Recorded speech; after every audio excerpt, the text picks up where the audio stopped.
This is your final dinner in this house, my mother. Barbara smiled, her teeth gleaming under the expensive crystal chandelier. She pushed a manila folder toward my plate. I did not blink. I reached into my leather tote bag, pulled out a heavy watermarked document, and slid it right back across the mahogany table. "It is your final dinner, too," I replied. She read it once. Then she read it again. The smug smile completely vanished from her face as she gasped. "You cannot do this." "Oh, but I can," I whispered. "My name is Sydney. I am 33 years old, and as a forensic accountant, I uncover the lies people try to hide in their financial records. I never thought my biggest investigation would be my own family." Before I continue this story, let me know where you are watching from in the comments below. Hit like and subscribe if you have ever had to stand up to toxic relatives who tried to take advantage of your grief. Growing up in the affluent suburbs of Chicago, our $4 million estate was always cold and unwelcoming. My father, William, was the only source of warmth in my life. He built a real estate empire from the ground up, teaching me the value of hard work, integrity, and paying attention to the fine print. My mother, Barbara, and my younger sister, Ashley, preferred the perks of his wealth without the effort. When my father passed away suddenly a few months ago, my world shattered. Tonight was supposed to be a quiet family dinner to mark the end of our official mourning period. Instead, it became a stage for my mother's ultimate betrayal. We were sitting in the formal dining room. The smell of roasted lamb and expensive red wine filled the air. My sister Ashley was busy taking photos of her designer outfit for her followers, while her husband Jamal swirled his wine glass with an air of unearned arrogance. Jamal is 32, an African-American man who constantly brags about his tech startup, a startup that ironically has not produced a single profitable product in 3 years. My mother always fawned over him, desperate to claim she had a tech visionary in the family. I had barely taken my first bite when my mother cleared her throat loudly. She tossed a cheap plastic folder onto my plate right over my food. I opened it. It was a formal eviction notice. "I am selling the house to Jamal," my mother announced casually, taking a sip of her wine. "He needs a proper headquarters for his tech company to impress his investors. Your bedroom is going to be his executive office. You have exactly 2 hours to pack your clothes and move into the detached garage." I stared at the eviction notice. The sheer audacity of her demand was staggering. My father had barely been gone a few months, and she was already trying to strip me of the only home I had ever known. And to give it to Jamal, a man who had done nothing but drain my family resources since the day he married Ashley. Ashley did not even look up from her phone. "Come on, Sydney," she sighed. "Do not make a scene. You are single. You do not need all this space. Jamal is building an empire. You just look at spreadsheets all day. Be a team player for once." Jamal chuckled, leaning back in my father's antique chair. "Look at it this way, Sydney. The garage has great lighting. Plus, my developers are going to need the entire main house to code without distractions. I will even let you use the guest bathroom if you ask nicely." The disrespect was palpable. For 15 years, my mother had made it clear I was the black sheep. I was too pragmatic, too serious, too much like my father for her taste. She wanted a daughter she could show off at country club luncheons, which she got in Ashley. She despised me because I saw through her superficial facade. She never forgave me for refusing to fund her luxury vacations with my own salary. And now she thought she could easily toss me out into the cold because she assumed she held all the power over my father's estate. What she did not know was that I had spent the last week going through my father's private filing cabinets. I did not scream. I did not cry. My profession taught me that emotion loses arguments, but documentation wins wars. The silence in the dining room was deafening as I placed the thick stack of papers next to my plate. Jamal stopped laughing. Ashley finally put her phone face down on the table. They were expecting me to beg to throw a tantrum, or to storm out in tears just like they had planned. They were not prepared for a forensic accountant who knew exactly how to read a legal trust. I took a slow sip of my water, preparing to deliver the first blow to their carefully constructed illusion of control. Jamal broke the silence first. He let out a loud, theatrical sigh and leaned across the table, the scent of his expensive designer cologne filling the space between us. It was a fragrance my father had unknowingly paid for. "Look, Sydney, we understand this is a transition for you," he said, his voice dripping with condescending pity. "But let us be real here. You have a glorified calculator job for people with no real ambition. You sit in a cubicle and look at receipts all day. I am a tech CEO. I am building a platform that will disrupt the entire industry. My investors expect a certain image. Having my headquarters in a $4 million estate shows them I am a visionary. You taking the master suite just to organize spreadsheets is a massive waste of square footage." He looked around the opulent room, gesturing to the high ceilings and the expensive art on the walls as if he already owned them. "My company needs this space to thrive," he continued smoothly. "My developers will be working around the clock. We need the kitchen, the living areas, the pool house for brainstorming sessions. You taking the garage is honestly a favor to you. It will keep you out of our way. And let us face it, with your salary, you could never afford to maintain a property like this anyway." Ashley did not miss a beat. She finally put her phone down, fixing her gaze on me. Her eyes held that familiar mocking glint she had perfected since we were teenagers. "Jamal is right, Sydney," she chimed in, her tone sharp and dismissive. "You really need to stop being so difficult. Mom always hated how boring and rigid you are, just like Dad. You never fit in with us. You never wanted to go on the family trips to Europe, you never cared about fashion, you just wanted to study and play with numbers." "Dad is gone now," she said, her voice lacking any genuine sorrow. "You cannot hide behind his rules anymore. He is not here to protect you or praise your boring little achievements. We are the ones carrying the family legacy forward. Jamal is going to make us billions. You should be proud to give up your room for his company. Just take the garage and be grateful Mom is not throwing you out on the street completely. At least you will still have a roof over your head. Most families would not be so generous to someone who contributes absolutely nothing to the family image." Barbara nodded vigorously, taking another large sip of her wine. "Exactly," she agreed, her eyes narrowing at me. "Ashley and Jamal are the future of this family. I am doing what is best for the estate. Your father was too sentimental, always treating you like you were somehow special just because you went to some fancy business school. The real world cares about innovators like Jamal. Hand over your keys, go pack your bags, and do not make me call a moving company to throw your cheap clothes onto the driveway." I sat perfectly still. I did not clench my fists. I did not raise my voice. I did not let a single tear form in my eyes. Over the years, my profession had trained me to face hostile witnesses, aggressive corporate embezzlers, and people who lied as easily as they breathed. My family was no different from the fraudsters I investigated every single day. They were arrogant, careless, and completely blinded by their own greed. They thought my silence was submission. They thought my lack of reaction meant I was defeated. Instead of answering my mother, I reached back into my leather tote bag. I pushed aside my laptop and my forensic audit files, my fingers wrapping around the thick, heavy manila envelope I had prepared earlier that afternoon. I brought it up to the table and set it down next to my untouched dinner plate. The envelope was sealed, but I slowly undid the clasp. I pulled out a stack of high-quality legal paper. The document was dense, bound with a thick blue backing and stamped with the raised, embossed seal of the county clerk and a prominent law firm. The watermark was clearly visible under the dining room lights. It was not a simple letter. It was a binding, irrefutable legal instrument. I flattened it out on the table with deliberate slowness, making sure the bold, capitalized heading was perfectly legible to anyone sitting across from me. I looked directly into my mother's eyes, watching her impatient glare slowly turn into a look of absolute confusion.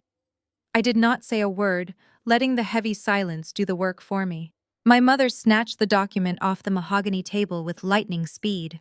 Her eyes darted across the bold lettering at the top of the page. I watched her pupils dilate. The confusion on her face rapidly morphed into pure, unadulterated rage. She did not bother reading past the first paragraph. With a guttural sound of frustration, she ripped the heavy paper right down the middle. She tore it again and again until the legal document was nothing but confetti fluttering down onto her untouched plate of roasted lamb. You think you can forge some fake legal paperwork and scare me? She screamed, her voice echoing off the high ceilings. I am the matriarch of this family. Your father left everything to me. I have the original will locked in my safe. Before I could even explain the difference between a standard will and an irrevocable trust, she was already pulling her gold-plated smartphone from her purse. Her fingers jabbed at the screen, dialing 911. The moment the dispatcher answered, my mother's entire demeanor shifted. The aggressive, screaming woman vanished instantly, replaced by a fragile, terrified widow. Yes, hello, please send officers immediately, she cried into the receiver, forcing her voice to tremble violently. My estranged daughter has broken into my home. She is mentally unhinged and refusing to leave. She is throwing fake legal documents at us and screaming. I am terrified for my safety and my pregnant daughter's safety. Ashley was not pregnant, but the lie was a masterful touch to guarantee a rapid police response. My mother hung up the phone and glared at me with a triumphant smirk. The tears disappeared as quickly as they had arrived. You are going to leave this house in handcuffs, Sydney, she spat.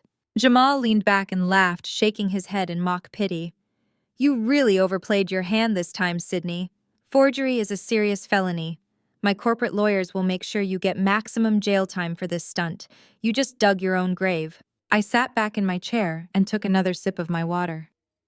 I did not point out that tearing up a physical copy of a registered county document was like tearing up a photograph of the sun and expecting it to get dark.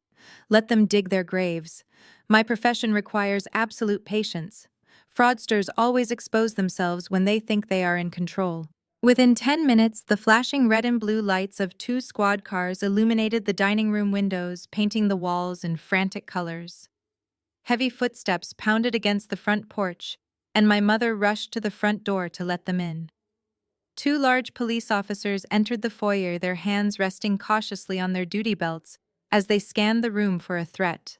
Oh, thank God you are here, my mother sobbed, collapsing slightly against the doorframe, so Jamal had to catch her by the shoulders. She is in the dining room. She will not leave. Jamal smoothly stepped forward, extending a firm, confident handshake to the lead officer.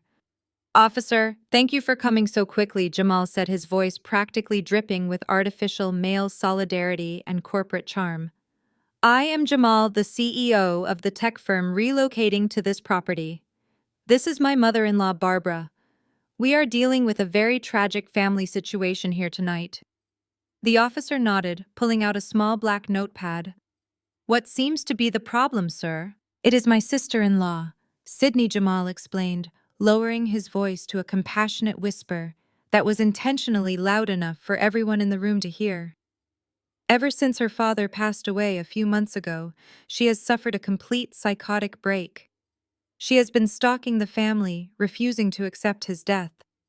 Tonight she broke in and started waving around forged wills claiming she owns the estate. She needs serious psychiatric help, but right now she is trespassing and acting aggressively. We just want her removed safely. The lead officer looked past Jamal and locked eyes with me. I was still sitting at the head of the dining table, calmly finishing my glass of water. To a trained observer, my utter lack of panic might have looked suspicious compared to the highly theatrical distress of my family members. The officer approached the table with a stern, unyielding expression. Ma'am, I need you to stand up and step outside with us right now. The officer ordered, his tone leaving absolutely no room for negotiation. Ashley stood safely behind the officers, holding her phone up to record the encounter for her social media. Say goodbye to the house, Sydney, she whispered maliciously, her eyes shining with cruel delight. Officer, I am perfectly willing to step outside, I said, keeping my voice level and thoroughly professional. But I strongly suggest you look at the county property tax portal before you make a false arrest. The officer frowned, resting his right hand firmly on his handcuffs. We can discuss your delusions outside, Mom. If you do not stand up and walk out that front door right now, I will be forced to physically remove you from the premises. The tension in the room peaked, reaching a suffocating level. My mother was wiping away her fake tears with a silk napkin. Jamal was smirking with absolute victory, adjusting his designer watch. They thought they had won. They thought they had successfully weaponized the police to throw me out onto the cold street. I slowly reached back into my leather tote bag. If my mother thought tearing up a courtesy copy of a legal document erased its existence, she was about to learn a very harsh lesson in property law. I pulled out my tablet, unlocked the screen, and tapped the bookmark for the official county property tax portal. The bright screen illuminated my face as I navigated to the public records database. "Officer," I said, my voice steady and cutting through the heavy silence of the dining room. "I am not having a psychotic break, nor am I trespassing. I am a forensic accountant. I deal with legal documentation and asset tracing for a living. The woman crying by the doorway is my mother, Barbara. The man standing next to her is my brother-in-law, Jamal. They have just attempted to illegally evict me from my own property." Jamal scoffed loudly, crossing his arms over his chest. "Listen to her, officer. She is completely delusional. My mother-in-law owns this estate. She inherited it when William died. We literally just finalized the paperwork for me to purchase it today." I did not look at Jamal. I kept my eyes locked on the lead officer and handed him my tablet. "I invite you to look at the official county records, officer. 5 years ago, my father William realized that his assets needed protection. He legally transferred this entire $4 million estate into an irrevocable trust. By definition, once an asset is placed into an irrevocable trust, it is permanently removed from the grantor's taxable estate. It bypasses probate court entirely." The officer took the tablet, his brow furrowing as he read the glowing screen. "My mother's name was never on the deed," I continued, enunciating every word clearly so it would echo in the silent room. "When my father passed away, the property did not go to my mother. It remained in the trust. And as you can see on the county portal, the sole legally appointed trustee with absolute control over this property is me, Sydney."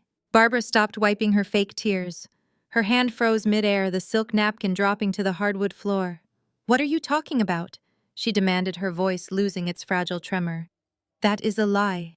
Your father left everything to me. I am his wife." "You were his wife," I corrected her coldly. "But you are not the trustee. You have zero legal authority to sell this house. The sale you allegedly finalized with Jamal today is entirely fraudulent.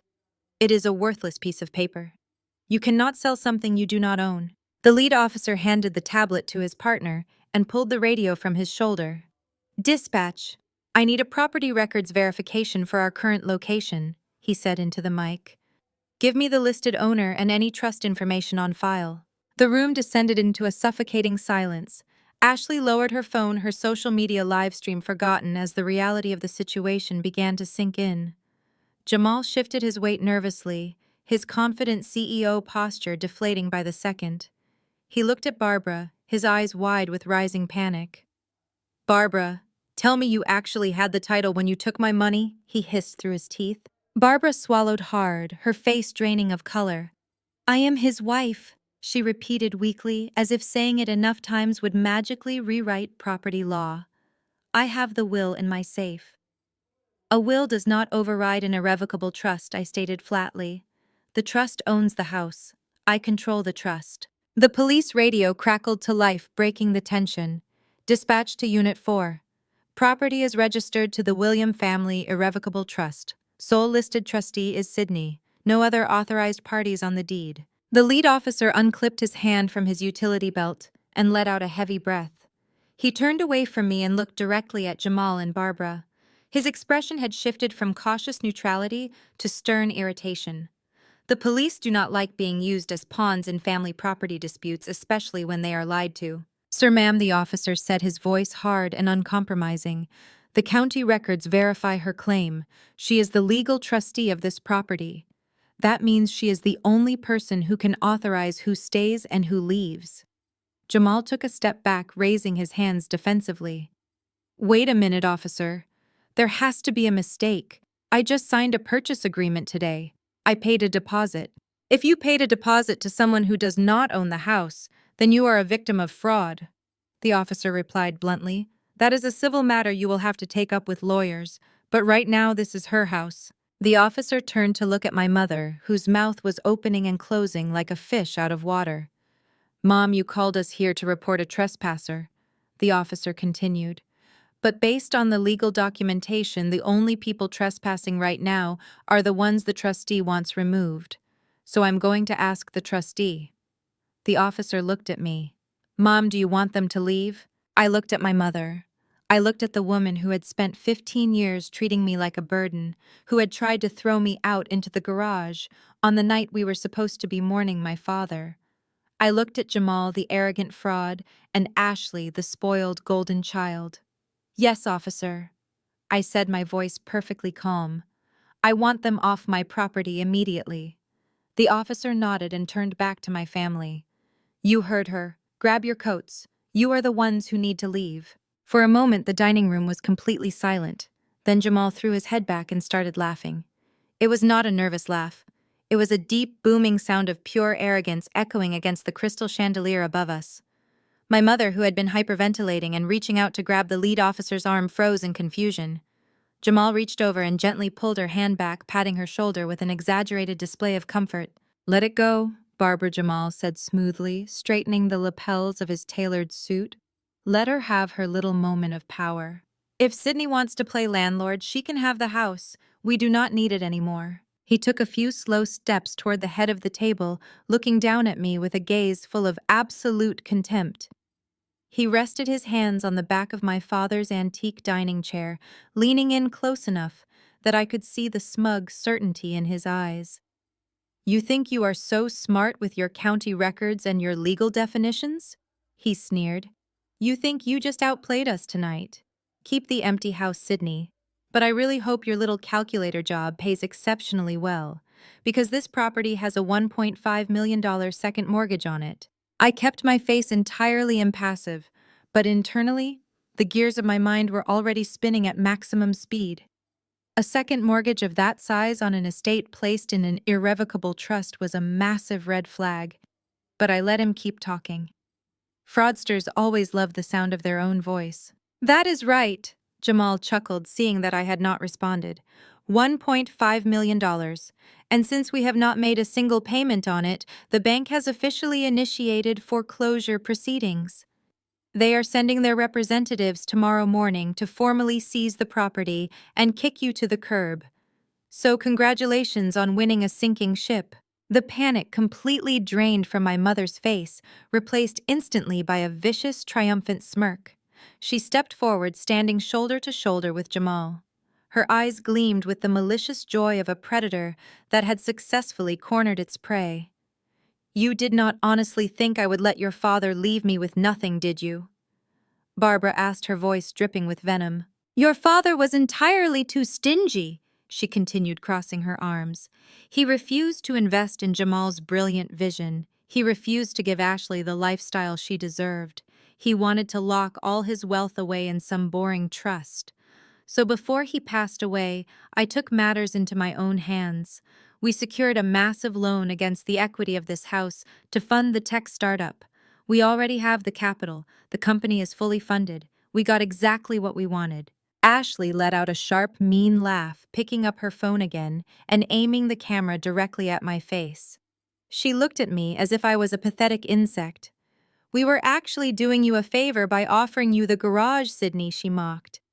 Now you are going to be legally responsible for a foreclosed property. Your pristine little credit score is going to be completely destroyed. You will not even be able to rent a cheap apartment by the time the bank is done ruining your life. I am definitely going to live stream your eviction tomorrow.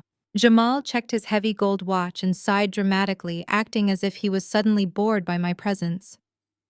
Come on, ladies, Jamal said, gesturing grandly toward the front hallway. Let us go book a suite at a luxury downtown hotel for the night. We can more than afford it. Let Sydney stay here in the dark and wait for the bank to take everything away from her. He turned to the lead police officer, flashing that fake charismatic smile one more time. Officer, we will gladly leave the premises right now, Jamal said. We do not want to cause any further trouble for this poor delusional woman.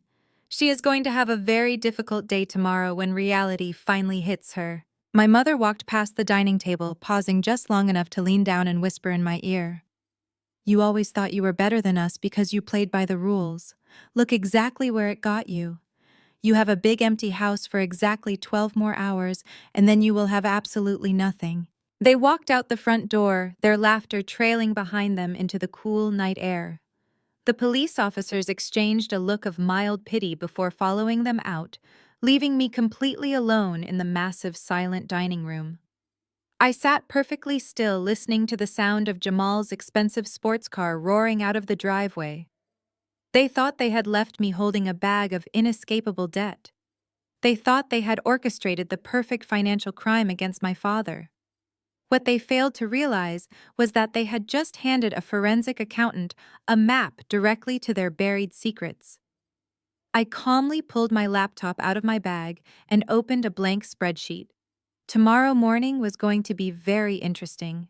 The sun rose over the Chicago suburbs, casting long shadows across the manicured lawn of the estate. I had not slept a single wink. Instead, I spent the entire night at the dining room table, my laptop screen illuminating the dark room as I cross-referenced bank records, IP addresses, and digital footprints. By 7 in the morning, I had printed and bound a comprehensive forensic audit. At exactly 8:45, the crunch of tires on the gravel driveway signaled the arrival of my guests. I picked up my coffee mug and walked out onto the front porch, letting the cool morning breeze hit my face. 4 vehicles pulled up. Jamal's sleek sports car led the pack, followed by my mother's luxury SUV. Behind them parked 2 conservative black sedans belonging to the regional bank. Jamal stepped out first, wearing a sharp, bespoke suit, looking every bit the triumphant tech CEO he desperately pretended to be. He adjusted his tie and smirked at me. My mother followed, wearing a dark trench coat and a pair of oversized designer sunglasses to shield her eyes from the morning glare. She looked like a woman arriving at a victory parade, ready to watch her enemy fall. But it was Ashley who truly stole the show. Before her feet even hit the pavement, she had her smartphone out, the camera already rolling. Ashley was in full performance mode. She wore an oversized beige sweater, no makeup, and her blonde hair was perfectly messy to convey deep emotional distress. She held the phone high, talking to her thousands of followers with a trembling, fragile voice. "Guys, I am so heartbroken this morning," she sniffled, wiping away a non-existent tear from her cheek. "I am standing outside my childhood home. My late father built this beautiful house with his bare hands, but my older sister Sydney has completely destroyed our family legacy. She hid massive debts from us, and now the bank is foreclosing on the property today. We tried to help her, we really did.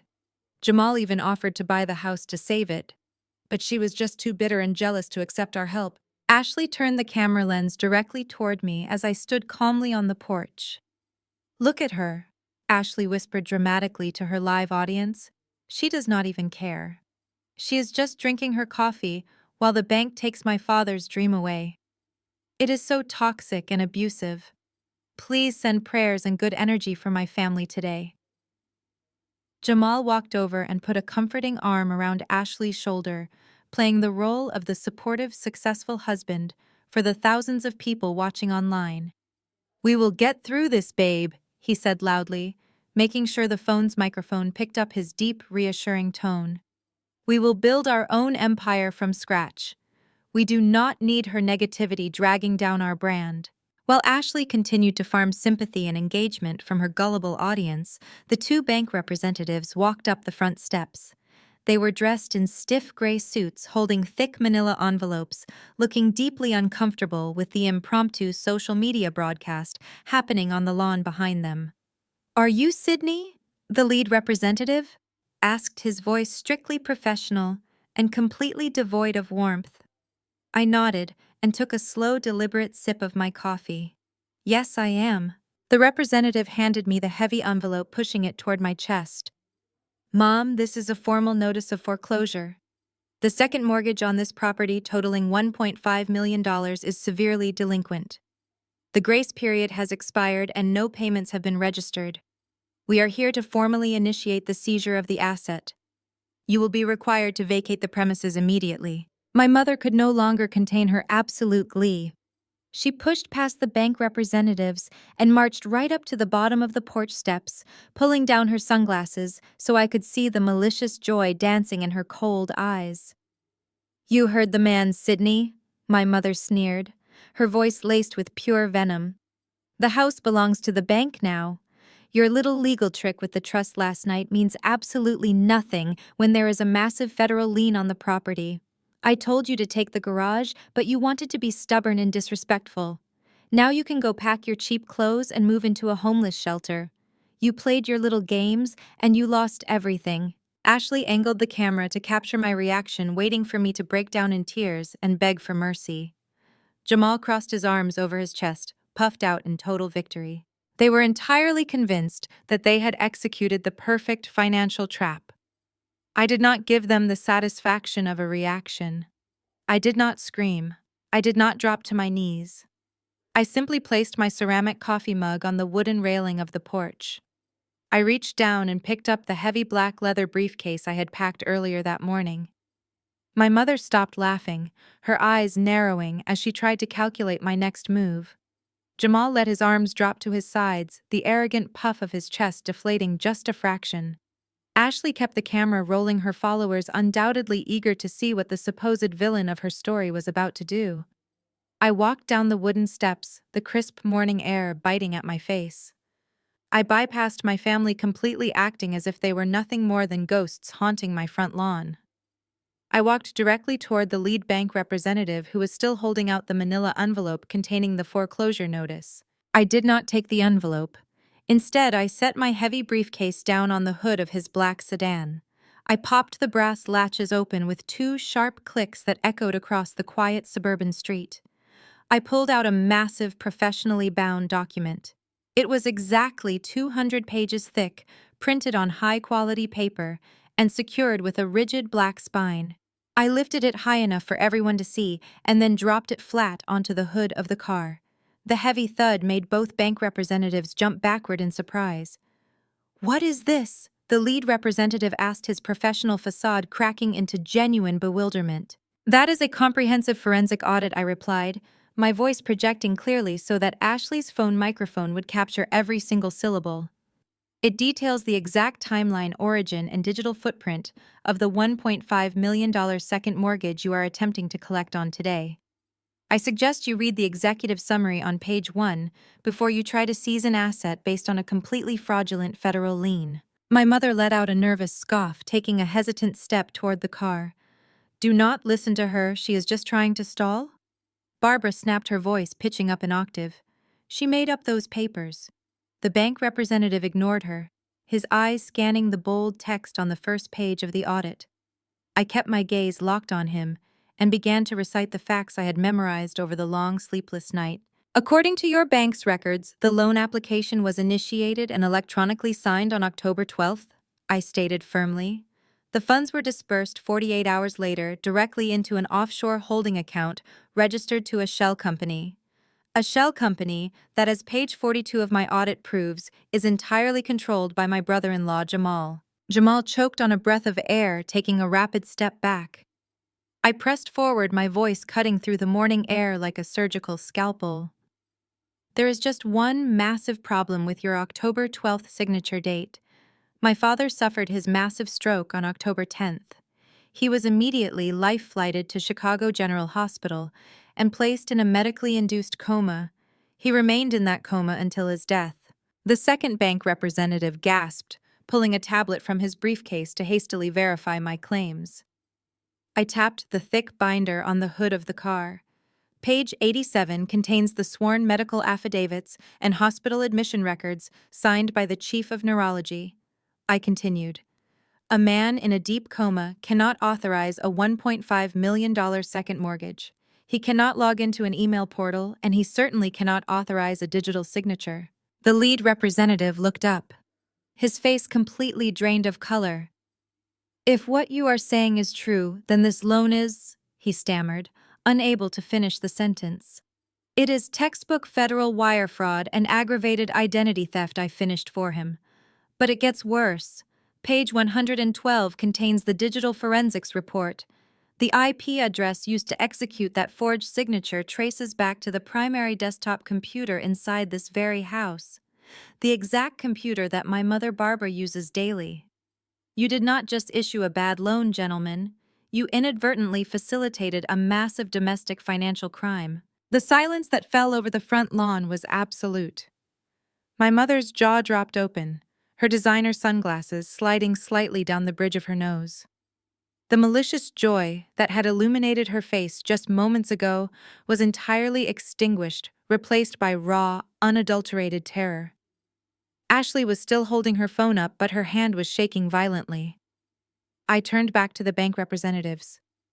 If you proceed with this foreclosure today, I told them calmly, I will immediately file an injunction naming your institution as an active participant in a conspiracy to commit wire fraud against a deceased client's estate.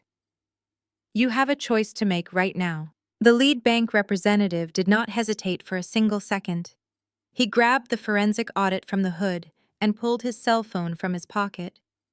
He walked several paces away down the gravel driveway, pressing the phone to his ear with trembling fingers. I could hear the frantic urgency in his voice demanding to be connected to the bank's highest-level compliance department. The second representative remained frozen in place, staring at me as if I had just detonated an explosive device on my front lawn. Their smug confidence completely evaporated. Jamal was aggressively loosening his expensive tie, looking flushed. My mother was chewing on her bottom lip, her eyes darting between me and the representative. And then there was Ashley. She held her smartphone high, the lens fixed on the disaster. She was so desperate to broadcast my humiliation that she forgot the cardinal rule of live streaming. Once truth hits the internet, you cannot take it back. I watched her screen out of the corner of my eye. The chat box was scrolling at lightning speed. Her followers, who had been sending prayer emojis just minutes prior, were now catching on to the reality of the situation. Do not listen to her. Ashley stammered into the microphone, her voice cracking with panic. My sister is just making things up. She is jealous of Jamal. She printed out fake papers, but it was too late. I took a step closer to Ashley, ensuring my voice would be picked up crystal clear by her phone. Tell your audience the truth, I said calmly. Tell them how Jamal forged a signature while our father fought for his life.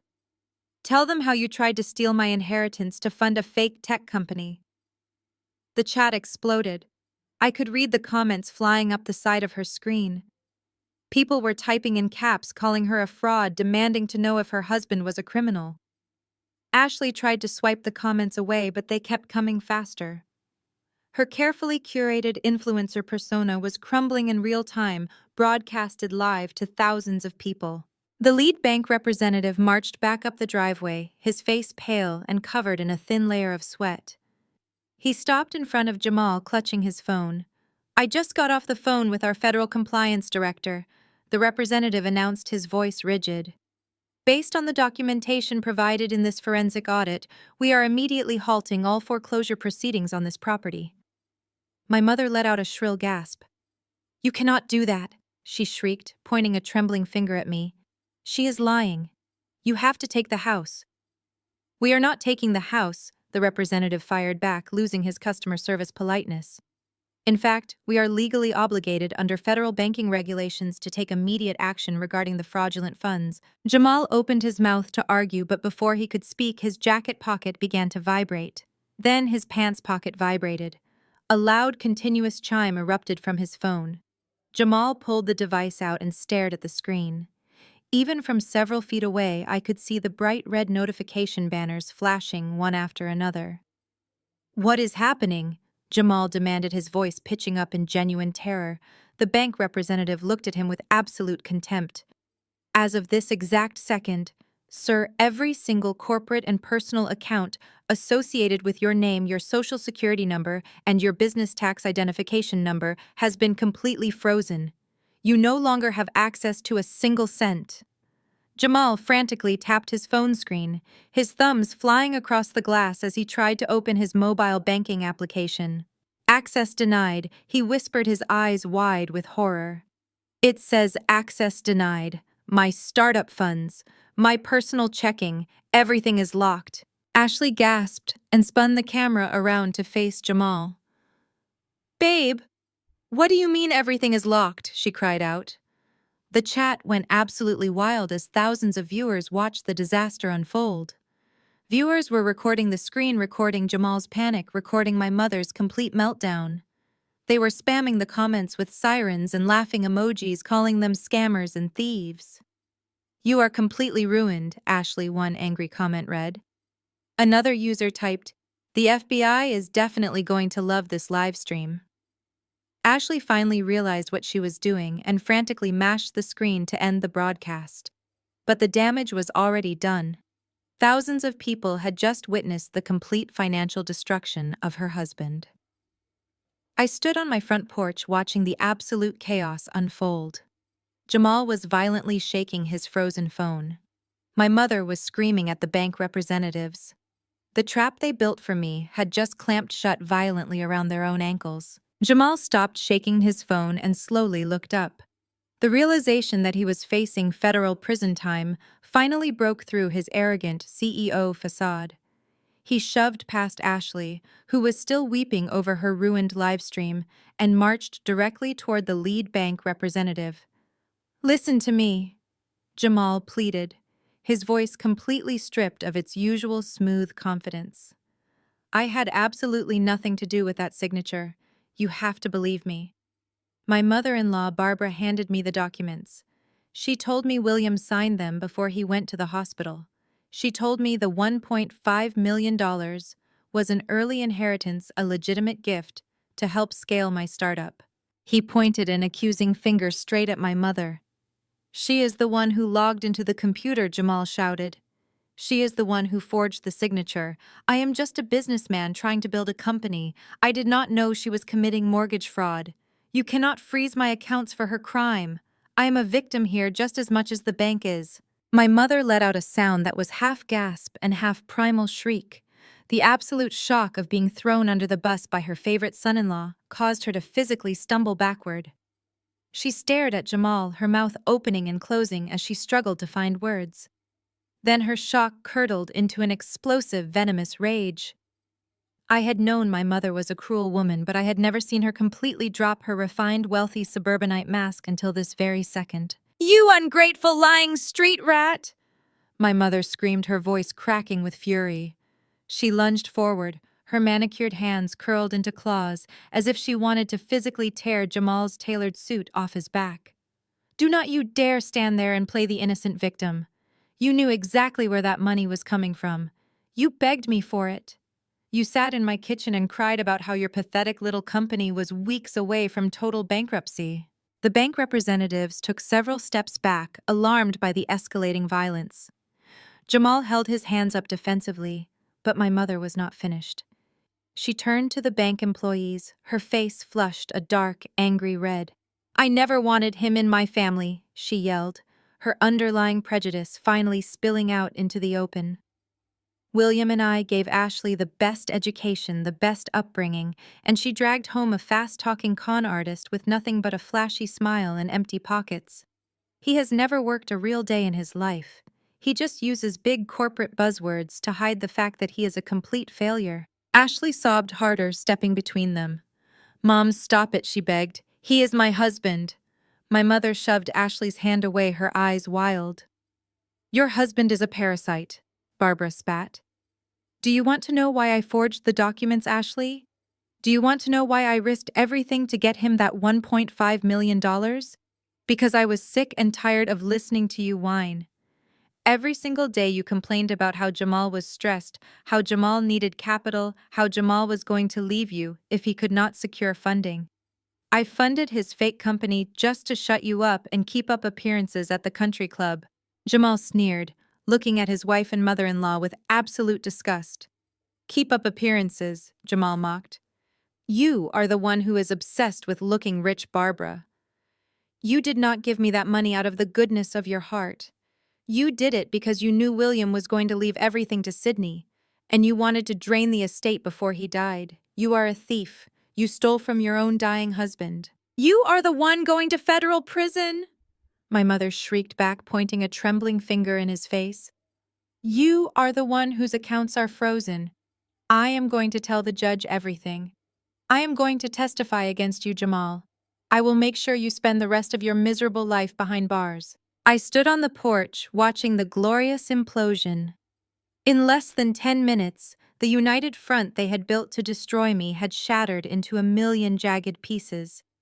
They were rats trapped on a sinking ship, viciously biting each other in a desperate attempt to survive. The bank representatives were frantically taking notes, documenting every single confession being screamed across the lawn. Jamal thought the frozen bank accounts were the worst of his problems. He was loudly claiming he only used the money for his startup to be a good businessman. It was time for me to introduce the bank representatives and my sister Ashley to the real reason Jamal needed $1 million.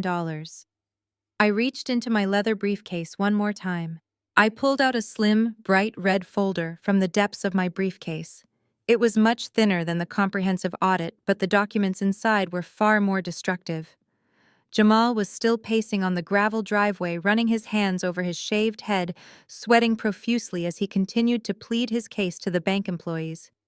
He swore up and down that he was just a dedicated entrepreneur who had been manipulated by a scheming mother-in-law. He claimed every single penny of that $1.5 million had gone directly into server costs, software development, and payroll for his brilliant tech startup. I walked back over to the black sedan and slapped the red folder down onto the hood, right next to the massive audit. You are a terrible liar, Jamal, I said, my voice slicing through his frantic rambling. And you are an even worse money launderer. Jamal froze, his eyes dropping to the red folder. Ashley slowly stepped forward, her tear-streaked face pale with fresh dread. My mother stopped screaming and crossed her arms, watching me with a mixture of hatred and reluctant curiosity. As a forensic accountant, I do not just look at where the money comes from, I explained calmly, opening the folder. I track exactly where it goes. I follow every wire transfer, every ATM withdrawal, and every offshore routing number until I find the final destination. You claimed you used that money for your company, but my investigation revealed that your tech startup has not employed a single software developer in 2 years. You do not own any servers. Your business address is a rented mailbox at a rundown strip mall. I pulled out a stack of high-resolution glossy photographs and spread them across the hood of the car. They were aerial drone shots of a stunning modern penthouse located in one of the most expensive high-rise buildings in downtown Chicago. Floor-to-ceiling windows, a private rooftop terrace, and a custom infinity pool gleamed under the morning sun. That is a beautiful property, I noted, tapping the center photograph. It was purchased in cash exactly 3 weeks after the forged mortgage loan was approved. I slid a thick stack of escrow documents and title deeds next to the photos. Here is the final closing paperwork. You will notice that the property was not purchased under your company name, Jamal. Ashley leaned over the hood of the car, her eyes scanning the highlighted lines on the escrow documents.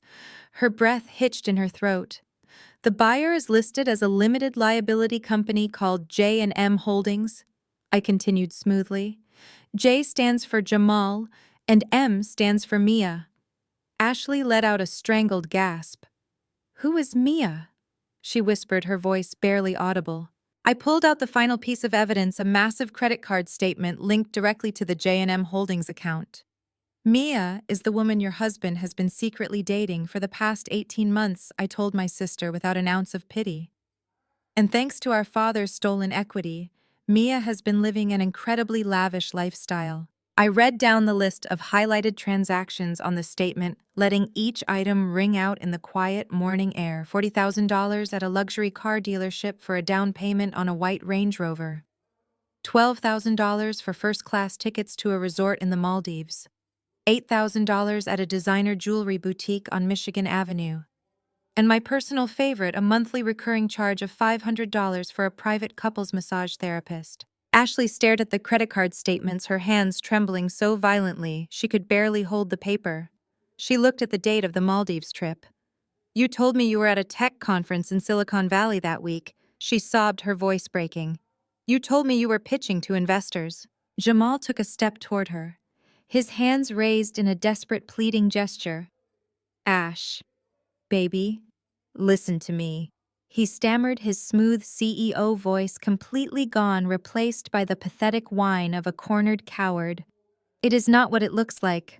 That is just a business associate. We were entertaining clients. Sydney is manipulating the documents to make me look bad. The lead bank representative scoffed loudly, shaking his head in absolute disgust. Sir, these are certified federal wire records, the representative stated flatly. You cannot manipulate a registered title deed. You bought a penthouse for your mistress using funds obtained through mortgage fraud. My mother let out a sharp, cruel laugh, covering her mouth with her hand. She looked at Jamal as if he was the most pathetic creature on earth. I told you, Ashley, my mother sneered. I told you he was a worthless street rat. You married a complete loser who could not even cheat on you with his own money. The humiliation was absolute. Jamal stood frozen in the driveway, stripped of his fake wealth, his fake company, and his fake marriage. He had tried to steal my home and mock my career. But my calculator job had just systematically dismantled his entire life piece by piece. Ashley stood completely paralyzed, staring at the glossy photographs and the credit card statements spread across the hood of the black sedan. Her hands hovered over the images of the infinity pool and the white Range Rover, as if touching them would make the nightmare real. The silence on the lawn was absolute, broken only by the sound of the morning breeze rustling through the oak trees. Then a low, guttural sound escaped her throat. It was not the delicate, performative crying she used for her social media followers. It was the raw, ugly sound of a woman whose entire reality had just been violently ripped apart. You bought her a penthouse?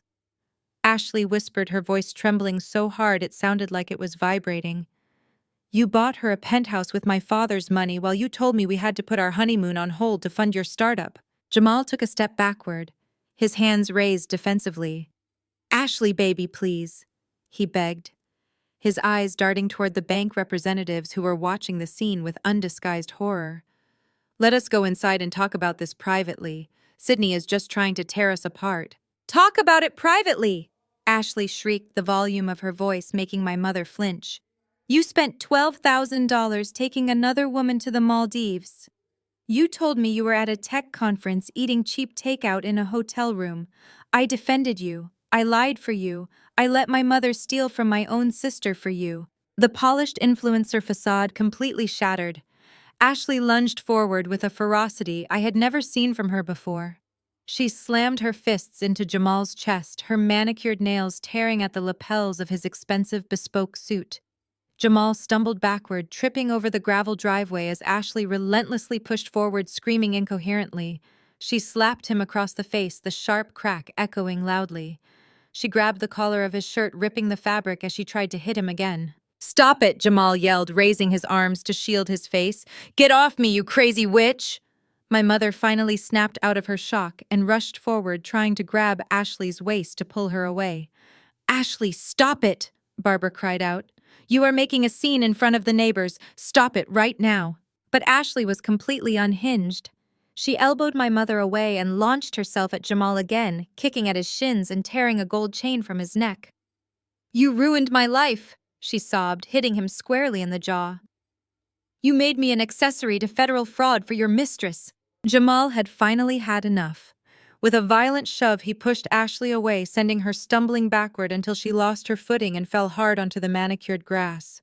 She lay there gasping for air, her perfect blonde hair tangled and her designer sweater covered in dirt. Jamal stood over her, straightening his torn jacket, his chest heaving. The smooth, charming CEO was gone. In his place stood a desperate, cornered criminal willing to sacrifice anyone to save himself.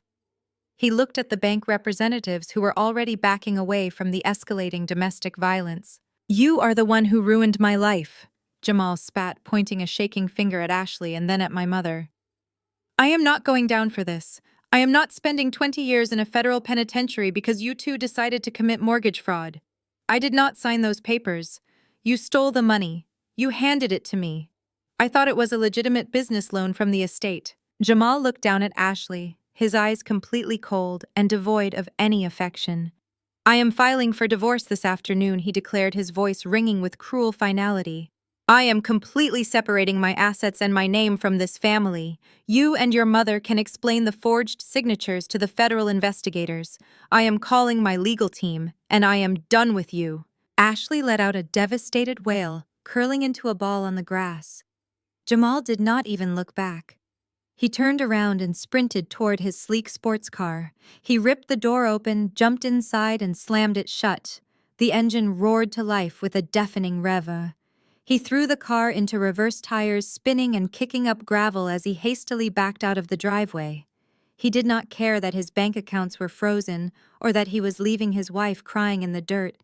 His only instinct was self-preservation. My mother stood frozen, watching the sports car speed down the suburban street until it disappeared around the corner. The silence returned, leaving only the sound of Ashley's broken sobbing. The bank representatives exchanged a deeply uncomfortable glance, hastily gathering the files from the hood of the car. They had seen more than enough.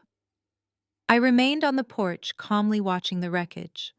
The empire they thought they had built had crumbled in less than an hour, leaving them with absolutely nothing. The lead bank representative cleared his throat, breaking the heavy silence that had settled over the property. He clutched my forensic audit tightly against his chest, treating it like a loaded weapon. Mom, we will hand all of this documentation over to our legal department and the federal authorities by noon today. He told me, his voice stripped of its prior authority. We strongly advise you to retain counsel to navigate the fallout. I nodded. They sprinted to their sedans, speeding away to escape the radioactive blast radius of my family. Now it was just the three of us left. Ashley was curled into a tight ball on the damp grass, ruining her expensive beige sweater, weeping uncontrollably over a husband who had traded her for a downtown penthouse and a mistress named Mia. My mother stood at the bottom of the porch steps. She watched the bank vehicles disappear down the tree-lined street and realized her safety net had evaporated. The aggressive, venomous matriarch vanished. In her place stood a desperate, terrified woman who suddenly understood she had zero leverage left. She slowly walked up the wooden steps, her posture slouching, her eyes wide and pleading. She reached out with trembling hands and gently grabbed my wrists. Her perfectly manicured nails dug slightly into my skin, as if she was trying to physically transfer her panic into my bloodstream. "Sydney, please," she whispered, her voice cracking with manufactured emotion. "Please, you have to stop this. You cannot let them send me to federal prison. I am your mother. We are family." I looked down at her manicured hands gripping my wrists. I did not pull away. I wanted her to feel how completely rigid and unyielding my muscles were. "I know I made a terrible mistake, Sydney." Barbara cried, a tear rolling down her powdered cheek.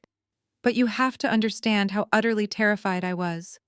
When your father died, I felt like my entire world had collapsed around me. I was so scared of being left with nothing. I was scared of being broke and humiliated in front of our wealthy friends. I just wanted to make sure Ashley and I were taken care of. Your father was a good man. He loved us so much. He would not want his family destroyed like this. He would want us to forgive each other and move forward. He would want you to show mercy." The sheer audacity of invoking my father's name to excuse $1 million federal wire fraud was staggering. I looked into her tear-filled eyes and felt absolutely nothing. No pity, no guilt, no lingering sense of familial obligation. "You were not scared of being broke," I replied, my voice as cold as the marble countertops inside the house. "You were scared of not being able to maintain your Platinum Country Club membership. You were scared you could not afford to buy Ashley a new designer handbag every single month. Do not you dare use my father's memory to justify your selfish greed. You hated the way he managed his money because he refused to let you squander his hard-earned wealth on your vanity projects." I slowly peeled her fingers off my wrists, stepping back so she could not touch me again. "And do not talk to me about family," I continued, my tone dropping to a dangerous whisper. "You made it abundantly clear exactly how you felt about me for the last 15 years. Let us talk about family, Barbara. When I was 18, you told me my accounting degree was too boring to invest in and you refused to co-sign my student loans. When I graduated at the top of my university class, you did not even bother to show up to the ceremony because you were busy taking Ashley to a luxury spa resort in Aspen. You spent my entire life treating me like a burdensome stranger, living inside your house, I told her, watching her face pale with every word. I spent my childhood desperately seeking a single word of validation from you. You mocked my career choice every chance you got, calling it a glorified calculator job. You sat at that dining table last night and laughed while Jamal tried to throw me out into the garage. You were perfectly happy to watch the bank destroy my credit score and evict me from my own home this morning. You only remember that you are my mother when you are standing on the edge of a cliff and you desperately need someone to pull you back. Barbara opened her mouth to argue, to offer another hollow apology, but I cut her off. I am not dropping the charges, I stated with absolute finality. The audit is in the hands of the authorities. You made your choices and now you are going to pay the federal consequences. I will not protect you from the law anymore. The moment those words left my mouth, the fragile, terrified widow act completely evaporated. I watched my mother's face undergo a terrifying transformation. Her shoulders squared and her trembling bottom lip pulled back into a rigid, cruel line. The fake tears that had been pooling in her eyes seemed to dry up instantly, replaced by a cold, calculating fury. She realized that playing the victim was not going to work. The guilt trip had failed, so she decided to scorch the earth. If you will not drop the charges, then I am going to make sure you lose every single thing you think you own, my mother hissed, her voice dropping to a low, venomous register. She aggressively unclasped her designer purse, her manicured hands digging frantically past her makeup compacts and leather wallet. She was searching for something specific, something she had clearly brought with her as a contingency plan. A final nuclear option in case the foreclosure trap failed. Ashley slowly sat up on the damp grass, her tear-streaked face staring at our mother in confusion. "Mom, what are you doing?" Ashley asked, her voice weak and raspy from sobbing over her ruined marriage. My mother ignored her completely. She yanked her hand out of the purse, clutching a small folded envelope. It was not crisp legal paper like the documents I had brought. It was old, crumpled at the edges, and slightly yellowed with age. She held it up in the morning sunlight, her eyes locking onto mine with an expression of pure, unadulterated malice. "You stand there acting so high and mighty?" My mother spat, taking a step closer to the porch. "You act like you are the sole protector of William's legacy. You judge Ashley and Jamal. You judge me. You parade around with your forensic audits and your trust funds, acting like the perfect, dutiful daughter defending her beloved father." She waved the crumpled envelope in the air, her voice rising in pitch and volume until she was practically screaming. "But you have no right to his legacy, Sydney. You have absolutely no right to be so self-righteous, because William was not even your real father." The words hung in the crisp morning air, heavy and suffocating. Ashley gasped loudly, covering her mouth with her dirt-stained hands. "That is right." My mother laughed, a harsh, jagged sound that held no humor. "I am not the only one who lived a lie in this house. 34 years ago, William was busy building his little real estate empire. He worked 80 hours a week and left me alone in a massive house. I was bored. I was lonely. So I found comfort somewhere else. I had an affair with a man whose last name I barely even remember, and then I got pregnant with you." She took another step toward me, her face flushed with the thrill of delivering what she believed was a fatal blow. "Do you want to know why I could never stand the sight of you?" My mother continued, her voice dripping with poison. "Every time I looked at you, I saw my own mistake. I saw a child who did not belong in my perfect life. I had to force myself to smile at your birthdays. I had to pretend to care while you followed him around like a pathetic little puppy. You thought I favored Ashley because she was prettier or more popular. No, I favored Ashley because she was actually my husband's child. She was the legitimate heir. You were just a stray dog we let sleep in the house." Ashley was hyperventilating on the grass, the shock of her husband's betrayal now colliding with the destruction of her entire family history. "Mom, stop," Ashley begged, her voice cracking. What are you saying? She is nothing to you, my mother screamed down at Ashley, kicking the gravel. She is a parasite who has been feeding off our family. My mother unfolded the paper inside the envelope and slammed it down on the wooden railing of the porch right next to my coffee mug. It was an old laboratory DNA report. You are a bastard child, Sydney, my mother sneered, pointing at the faded ink. You do not share a single drop of William's blood. You do not have his genetics. You have absolutely no biological connection to the man you have spent your entire life worshipping. She crossed her arms over her chest, heaving with exertion. Her eyes were wide and manic, completely consumed by her own toxic delusion. You think your little legal tricks are going to save you now? She challenged, her voice echoing down the empty suburban street. An irrevocable trust is designed to protect family assets. But you are not family. You are a fraud.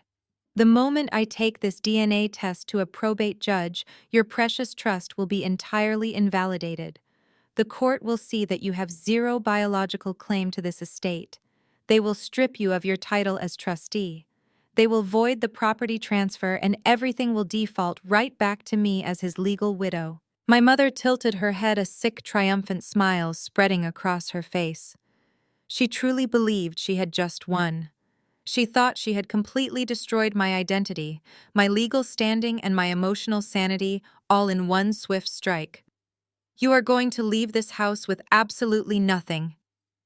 Sydney, my mother whispered, her eyes gleaming with malice. Because you are nothing. My mother stood panting slightly, her chest heaving as she waited for my world to shatter.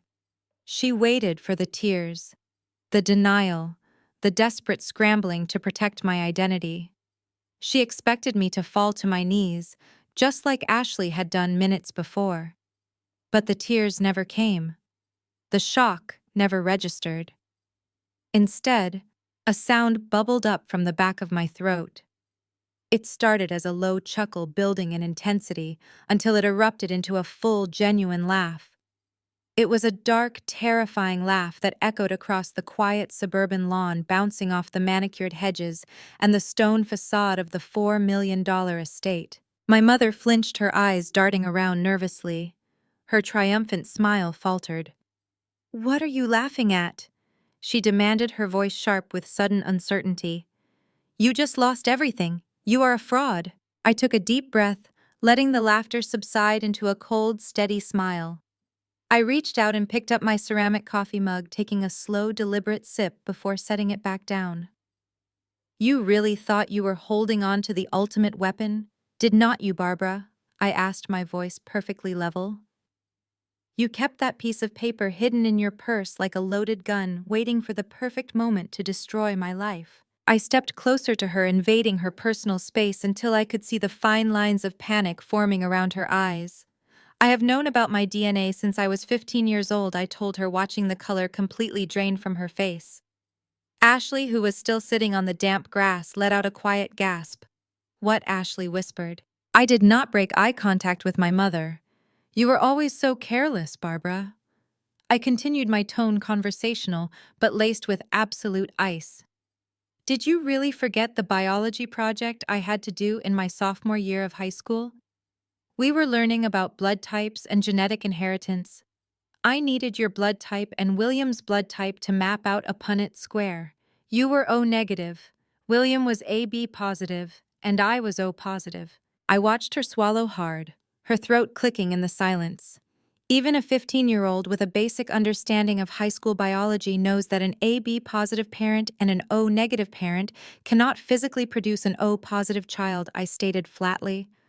"I knew instantly. I knew you had an affair. I knew William was not my biological father." My mother took a small step backward, her manicured hands twitching at her sides. "So what?" she stammered, trying to regain her footing. "That just proves my point.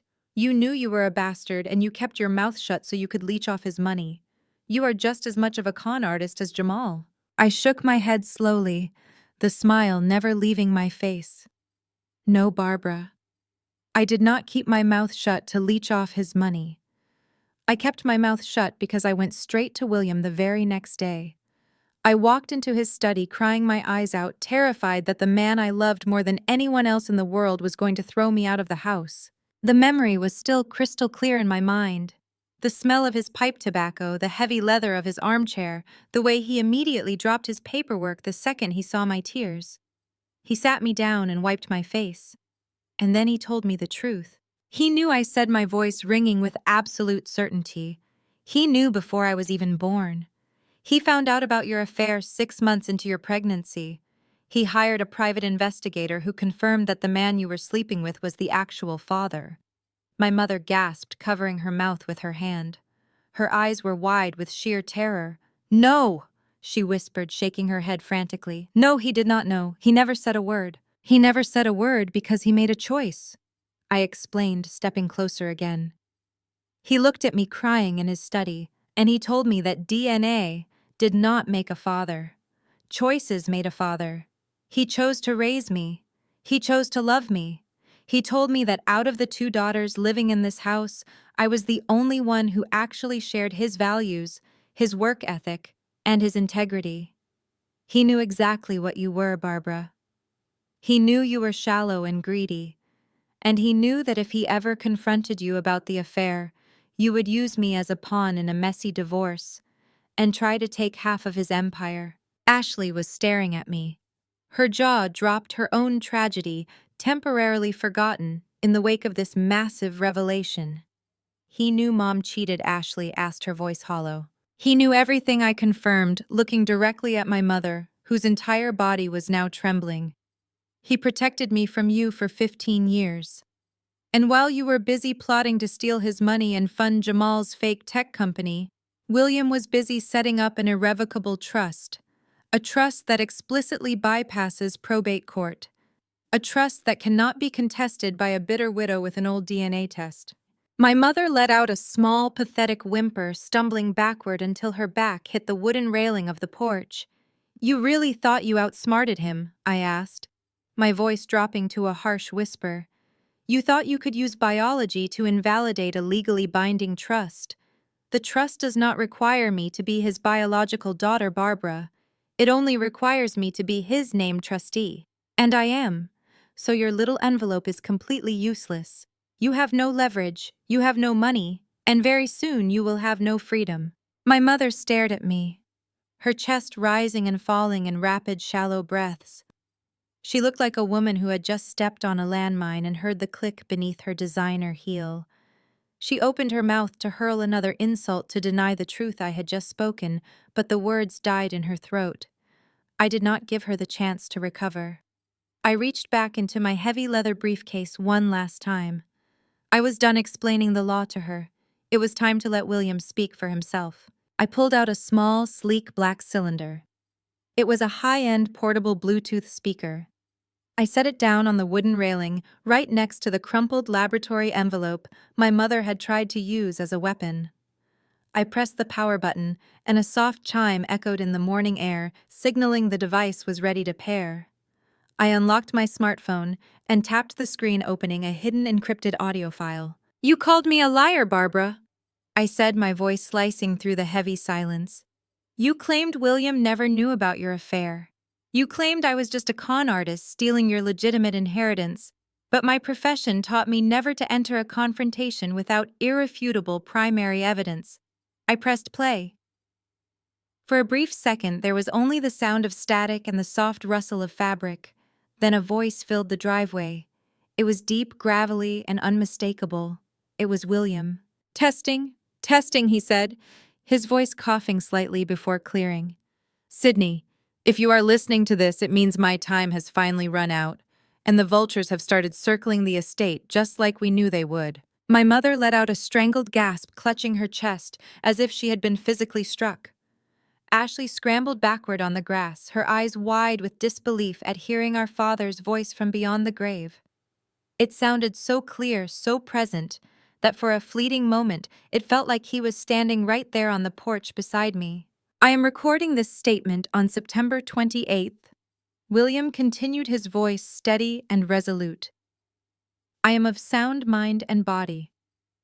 I am making this recording to clarify my absolute final wishes regarding the William family irrevocable trust, and to ensure my wife Barbara cannot manipulate the narrative after I am gone." The audio paused for a moment as he took a slow breath. I watched my mother's face turn a sickening shade of gray. "I know about the DNA," William said, the recording capturing the weary resignation in his tone. "I have known since the year Barbara got pregnant. I hired a private investigator who confirmed she was sleeping with another man. I could have divorced her. I could have thrown her out on the street and let her figure out how to survive without my bank accounts. But then I looked at the little girl she brought into my home. I looked at Sydney." Ashley let out a soft sob, pulling her knees to her chest. "Genetics are just a biological accident," William explained, his voice growing stronger, filled with a fierce protective warmth. "Being a father is a choice. I chose Sydney. From the moment she could walk, she was the only person in this entire house who looked at me and saw a father instead of a walking ATM machine. She did not care about the size of my company or the balance of my portfolio.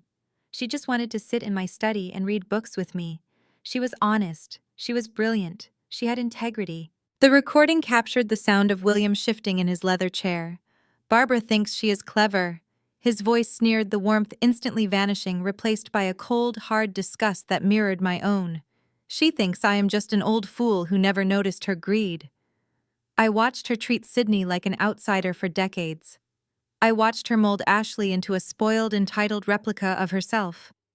I watched them both sit at my dinner table and calculate how much longer I had to live so they could liquidate my life work to fund their shallow lifestyles.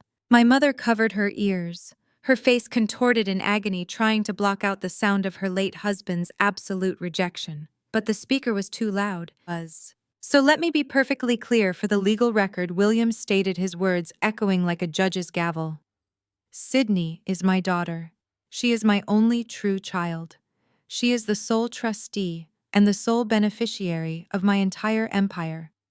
I entrust everything I have built to her because she is the only one who possesses the moral character to protect it. Barbara and Ashley are entitled to absolutely nothing. They are a disgrace to my name." I paused the audio file, the silence rushing back into the yard with a deafening weight. My mother slowly lowered her hands from her ears, her entire body trembling violently. The illusion she had built over 30 years was completely annihilated. William had not just disinherited her, he had exposed her. He had judged her, and he had found her entirely worthless. The recording continued, William's voice ringing with a cold clarity that cut through the morning air like a knife. He did not stutter and he did not hesitate. This was not the voice of a confused old man. This was the voice of a titan ensuring his legacy was impenetrable. "I anticipated Barbara would attempt exactly what she is doing right now." William stated, his words directed at the future he had foreseen with perfect accuracy. "I knew the moment my heart stopped beating, she would try to seize my assets, evict Sydney, and liquidate the estate to maintain her superficial status. She believes her position as my widow grants her absolute authority. She is entirely incorrect." My mother swayed on her feet, grabbing the porch railing to keep from collapsing. "Therefore," William continued, "I have taken every legal precaution to permanently dismantle her access to my wealth. 3 years ago, I legally transferred the primary estate, the investment portfolios, and all liquid assets into the William Family Irrevocable Trust. The language of this trust is airtight and explicitly drafted to withstand any challenge in probate court. It explicitly names Sydney as the sole trustee and sole beneficiary. The trust dictates that no biological requirement exists for Sydney to maintain this role. She is my chosen heir legally and unconditionally." Ashley let out a soft groan, burying her face in her hands. The reality was crashing down on her. The money she thought she could always fall back on, the safety net her mother had promised, did not exist. It had never existed. "To ensure my intent cannot be contested," William's voice commanded the space again. "I am stating for the official record that I explicitly and intentionally disinherit my wife Barbara and my biological daughter Ashley. They are financially predatory. They have spent decades treating my wealth as a bottomless resource for their vanity, while treating the only person who genuinely cared for me with absolute disdain. I leave them exactly what they have earned through their loyalty and integrity. Nothing. Any attempt by Barbara to contest this trust using DNA evidence allegations of undue influence or claims of marital rights is entirely voided by this recording and the accompanying sworn legal affidavits filed with my attorney. The finality in his words was absolute. It was a complete legal and emotional annihilation. William had foreseen every move my mother would make and had checkmated her from beyond the grave. "I want Sydney to have the house," William concluded, his voice softening just a fraction, returning to the fatherly warmth I remembered so fondly.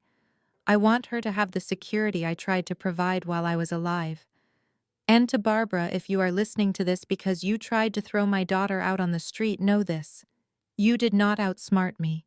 You never outsmarted me. You merely exhausted my patience. You have no power here anymore." The recording ended with a soft click, followed by the electronic chime of the Bluetooth speaker disconnecting. The silence that followed was heavy, suffocating, and absolute. The morning breeze had died down, leaving the suburban street eerily still. My mother did not scream. She did not yell. She simply stared at the sleek black speaker, her eyes vacant, her mouth slightly open. The realization of her total defeat had finally broken her. She was not just broke. She had been publicly humiliated by the husband she thought she had manipulated for 30 years. I reached out and picked up the speaker, dropping it back into my leather briefcase. I then picked up the crumpled laboratory envelope containing the DNA results and held it out toward her. "You can take this to a probate judge if you really want to, Barbara," I told her, my voice calm and devoid of any malice. "But as William just explained, it will not change a single thing. You have no legal standing, no biological leverage, and no money to pay the retainer for a lawyer who would be foolish enough to take a case they are guaranteed to lose. You spent my entire life trying to make me feel like I did not belong in this family. You succeeded. I am not your family. I am the trustee of the estate you tried to steal." Ashley slowly stood up from the grass, brushing the dirt off her ruined beige sweater. She looked at our mother, her eyes red and swollen. "Mom," Ashley whispered, her voice trembling, "what are we going to do?" My mother did not answer. She could not look at Ashley. She could not look at me. She simply stared at the wooden floorboards of the porch. The reality of her situation slowly wrapping around her throat, I picked up my ceramic coffee mug and took a final sip. "You should probably start calling moving companies," I suggested, turning toward the heavy oak doors of the house. "Because unlike you, I am not going to give you 2 hours to vacate the premises. You have until noon." I turned the brass knob, stepped inside my $4 million estate, and let the heavy door click shut behind me, leaving them standing on the lawn with absolutely nothing. I had turned away to walk inside, but I stopped with my hand hovering over the heavy brass doorknob. The crushing weight of the silence on the lawn was suddenly broken by a sound that made my blood run cold. It was not my mother crying or Ashley sobbing. It was the Bluetooth speaker inside my briefcase. It had not disconnected. It had merely paused between audio files. A second track began to play. I slowly turned back around, letting my hand drop from the door. I thought William had said everything he needed to say, but his voice returned, filling the driveway once more. This time he sounded different. The strong, resolute tone of a businessman securing his empire was gone.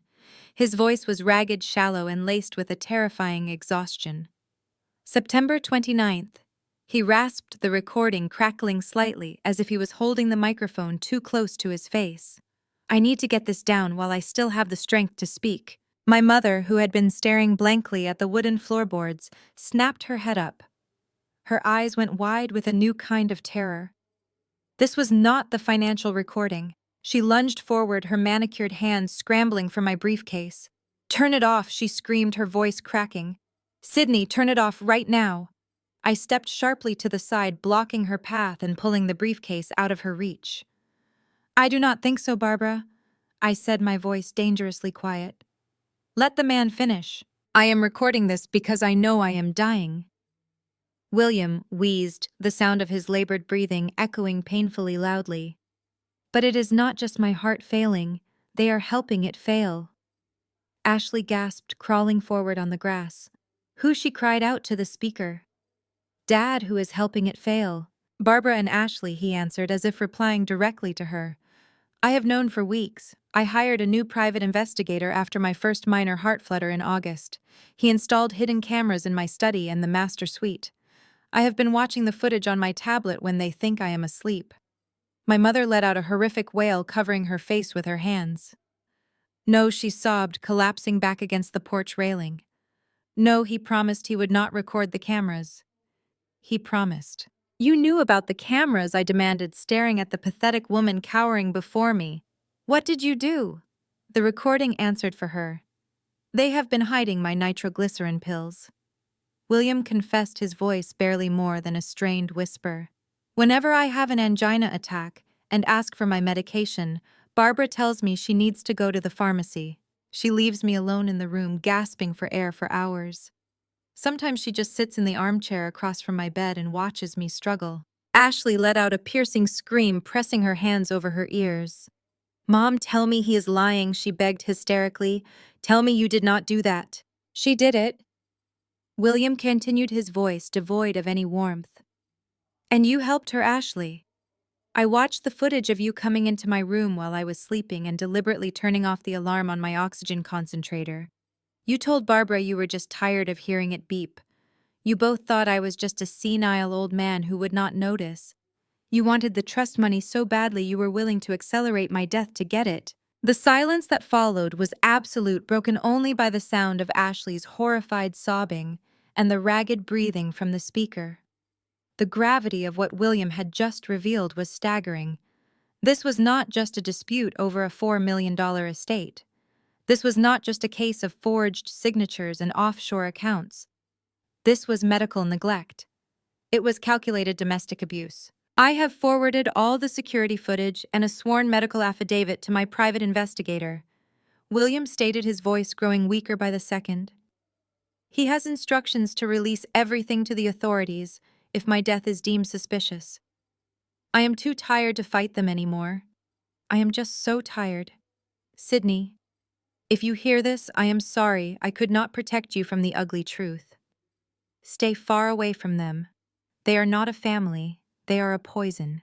The recording ended with a final soft click. This time there was no second track. I stared at my mother. The woman who had spent 15 years treating me like an unwanted burden, calling my career a glorified calculator job, and trying to throw me out on the street. She had not just tried to steal my home. She had systematically tortured the only man who had ever truly loved me. She had watched him suffocate in his own bed so she could fund her fake country club lifestyle and her sons-in-law's fraudulent tech startup. Ashley was vomiting into the manicured bushes, the realization of her own complicity physically rejecting itself from her body. She had turned off his oxygen. She had traded her father's breath for peace and quiet. My mother did not try to deny it. She did not try to explain. She simply slid down the wooden railing of the porch until she was sitting on the floorboards, her head resting on her knees, trembling like a cornered animal. The facade was completely gone. There was no arrogant widow left. There was only a murderer, waiting for the consequences to arrive. I reached into my briefcase, pulled out my phone, and dialed 911. The dispatcher answered on the first ring. 911, what is your emergency? The calm voice asked through the earpiece. Before I could even speak, my mother snapped. The realization that she was about to face a murder charge, or at the very least a felony manslaughter indictment, finally broke the last remaining shreds of her sanity. She scrambled up from the wooden floorboards of the porch, her eyes completely wild and unhinged. She lunged at me. She did not look like a refined, wealthy suburban widow anymore. She looked like a feral animal fighting for its life. "Give me that phone," Barbara screamed, her hands clawing desperately at the air. "Give me the speaker. It is a lie. He made it up." I stepped smoothly to the right, easily dodging her clumsy attack.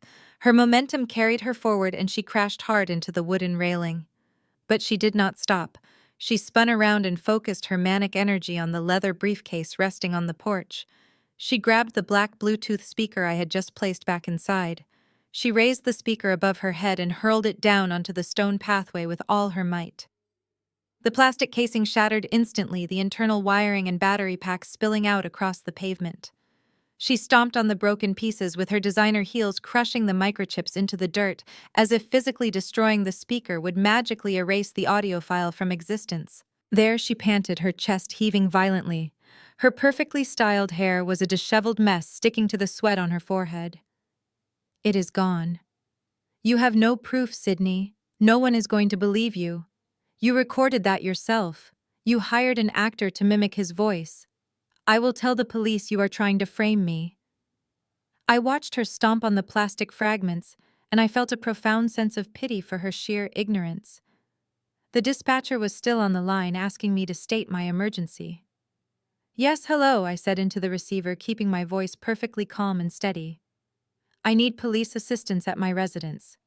I am the trustee of an estate, and my family members are currently trespassing and acting violently. There is also an ongoing federal investigation involving the individuals present." I gave the dispatcher the address and hung up, slipping the phone safely into my coat pocket. My mother was still staring at the broken pieces of the speaker. "You really do not understand how technology works, do you, Barbara?" I asked, crossing my arms.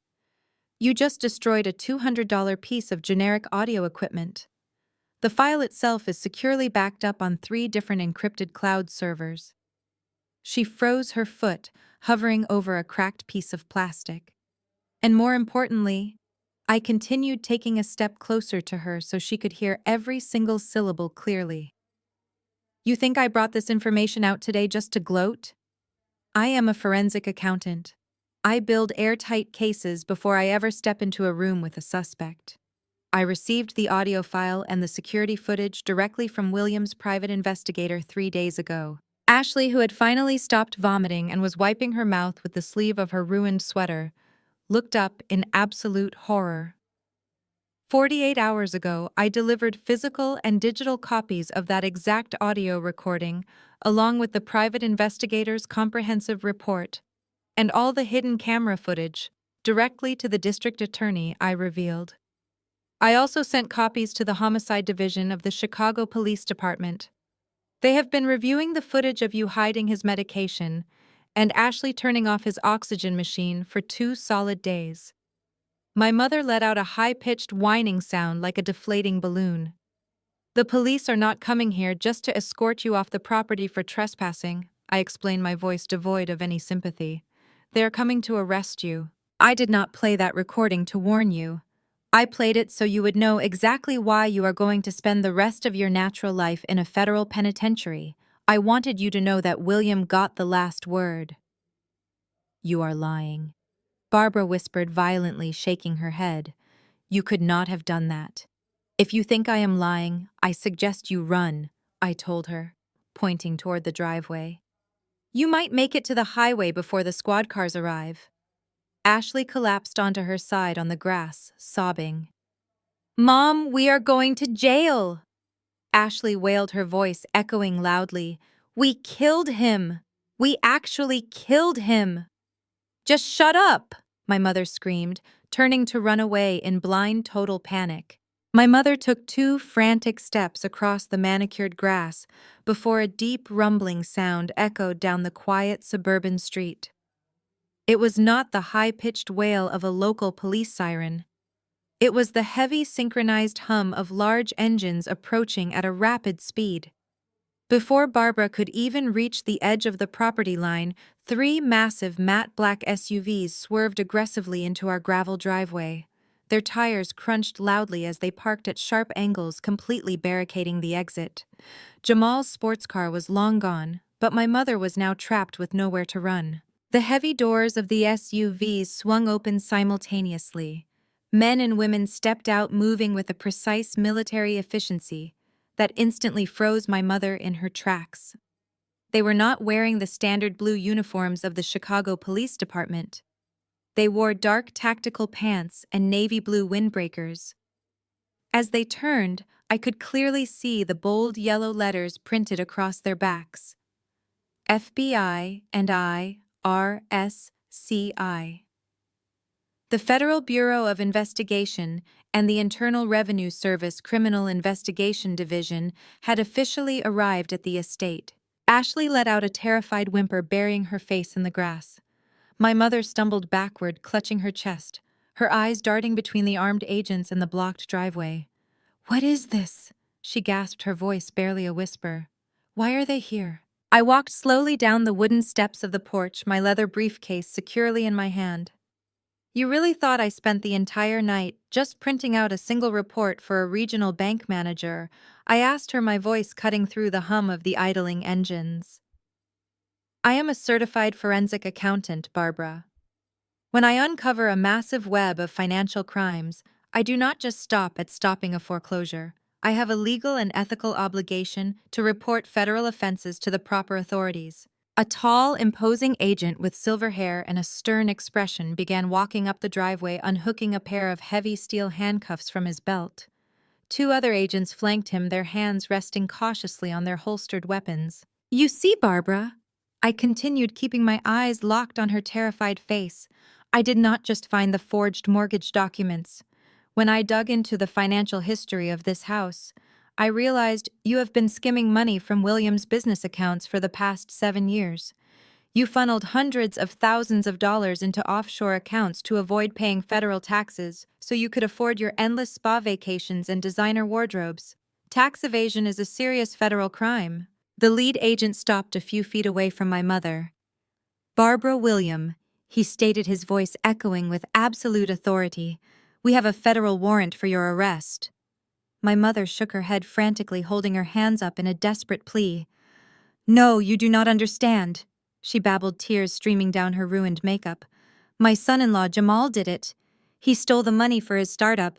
I am just a widow. I do not know anything about taxes or shell companies." The agent did not even blink. "We are well aware of Jamal and his shell company J&M Holdings," the agent replied coldly. In fact, a separate team of federal agents intercepted Jamal at O'Hare International Airport exactly 20 minutes ago. He was attempting to board a flight to the Maldives with a woman named Mia. He is currently in federal custody. Ashley let out another gut-wrenching sob at the mention of her husband's mistress.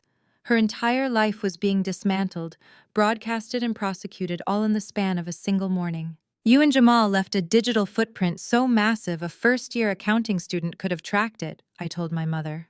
"I compiled every wire transfer, every fake invoice, and every forged signature into a comprehensive whistleblower report.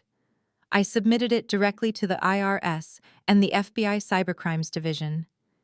They move incredibly fast when they are handed a perfectly wrapped gift of felony tax evasion and wire fraud." "But the local police," my mother stammered, pointing a shaking finger at me. "She called 911. She said the local police were coming." "The local police are on their way to secure the scene because you trespassed and destroyed property," I clarified smoothly. "But the federal agents are here because you stole $1 million and committed federal fraud. And as soon as the homicide detectives review the medical neglect footage from the district attorney, you are going to have a lot more than tax evasion to worry about." The lead agent reached out and firmly grasped my mother's wrist, twisting her arm behind her back with practiced ease. "Barbara William, you are under arrest for conspiracy to commit wire fraud, tax evasion, and aggravated identity theft." He recited, the metal handcuffs clicking sharply around her wrists. "You have the right to remain silent. Anything you say can and will be used against you in a court of law." My mother let out a loud, agonizing wail as the cold steel locked into place. The arrogant matriarch who had tried to throw me out of my own home the night before was now standing on the lawn in handcuffs, her perfect life completely annihilated by her own greed. I stood on the driveway and watched as the agents began to pull her toward the waiting black SUVs. The silver-haired agent held Barbara firmly by her bicep. "You have the right to an attorney." He continued, his voice a calm monotone that contrasted sharply with my mother's frantic hyperventilating. "If you cannot afford an attorney, one will be provided for you." Hearing those words spoken on the manicured lawn of our affluent suburban estate was surreal.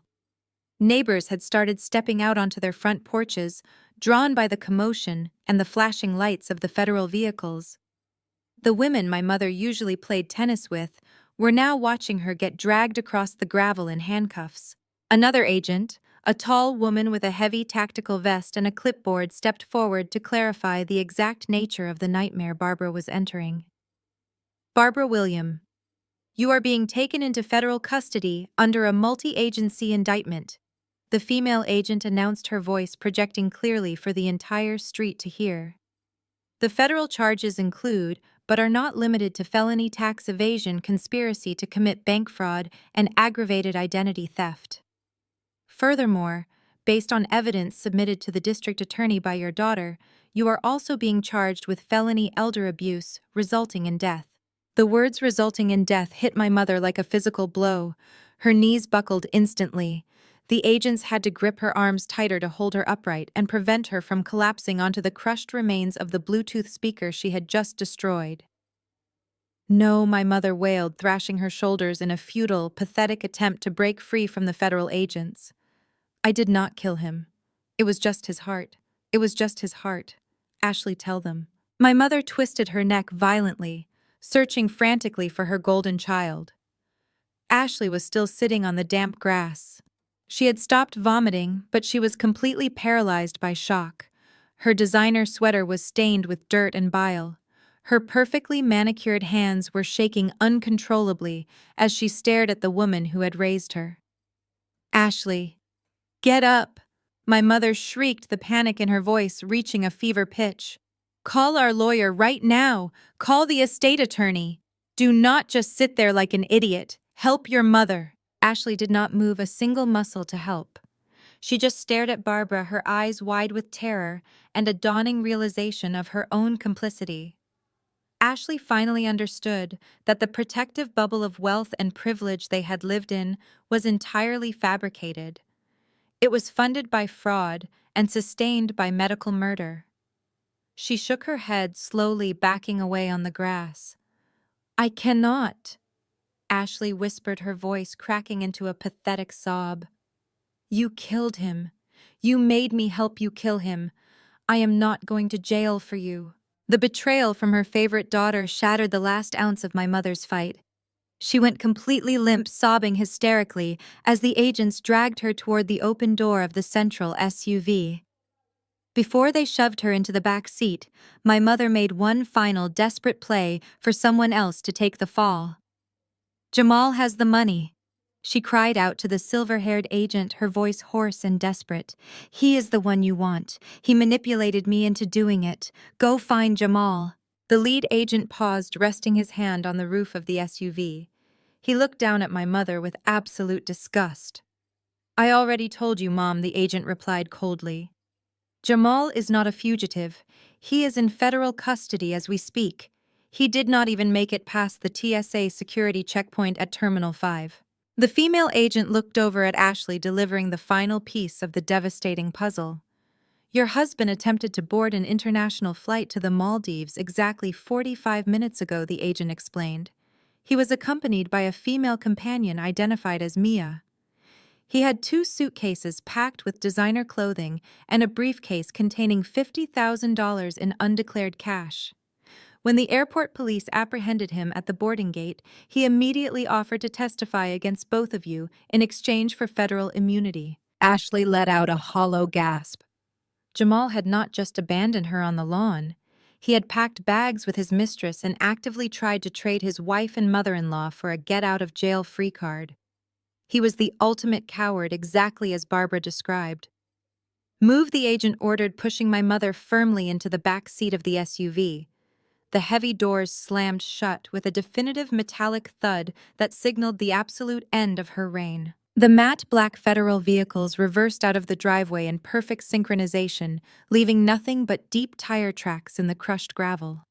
I stood on the porch and watched them disappear down the quiet suburban street, taking my mother's arrogant facade away forever. The flashing lights faded into the distance, and the neighborhood slowly began to quiet down. But the nightmare was not over for everyone. Ashley was still on the lawn. She had not moved from the spot where she collapsed. Her hands were buried in the damp grass, and she was staring blankly at the empty space where the SUVs had just been. She looked completely shattered. The golden child, the perfect daughter, the influencer who had mocked me just an hour ago, was now a woman with absolutely nothing. Her followers had already turned on her during the live stream. Her husband had tried to flee the country with his mistress. Her mother was facing murder and fraud charges.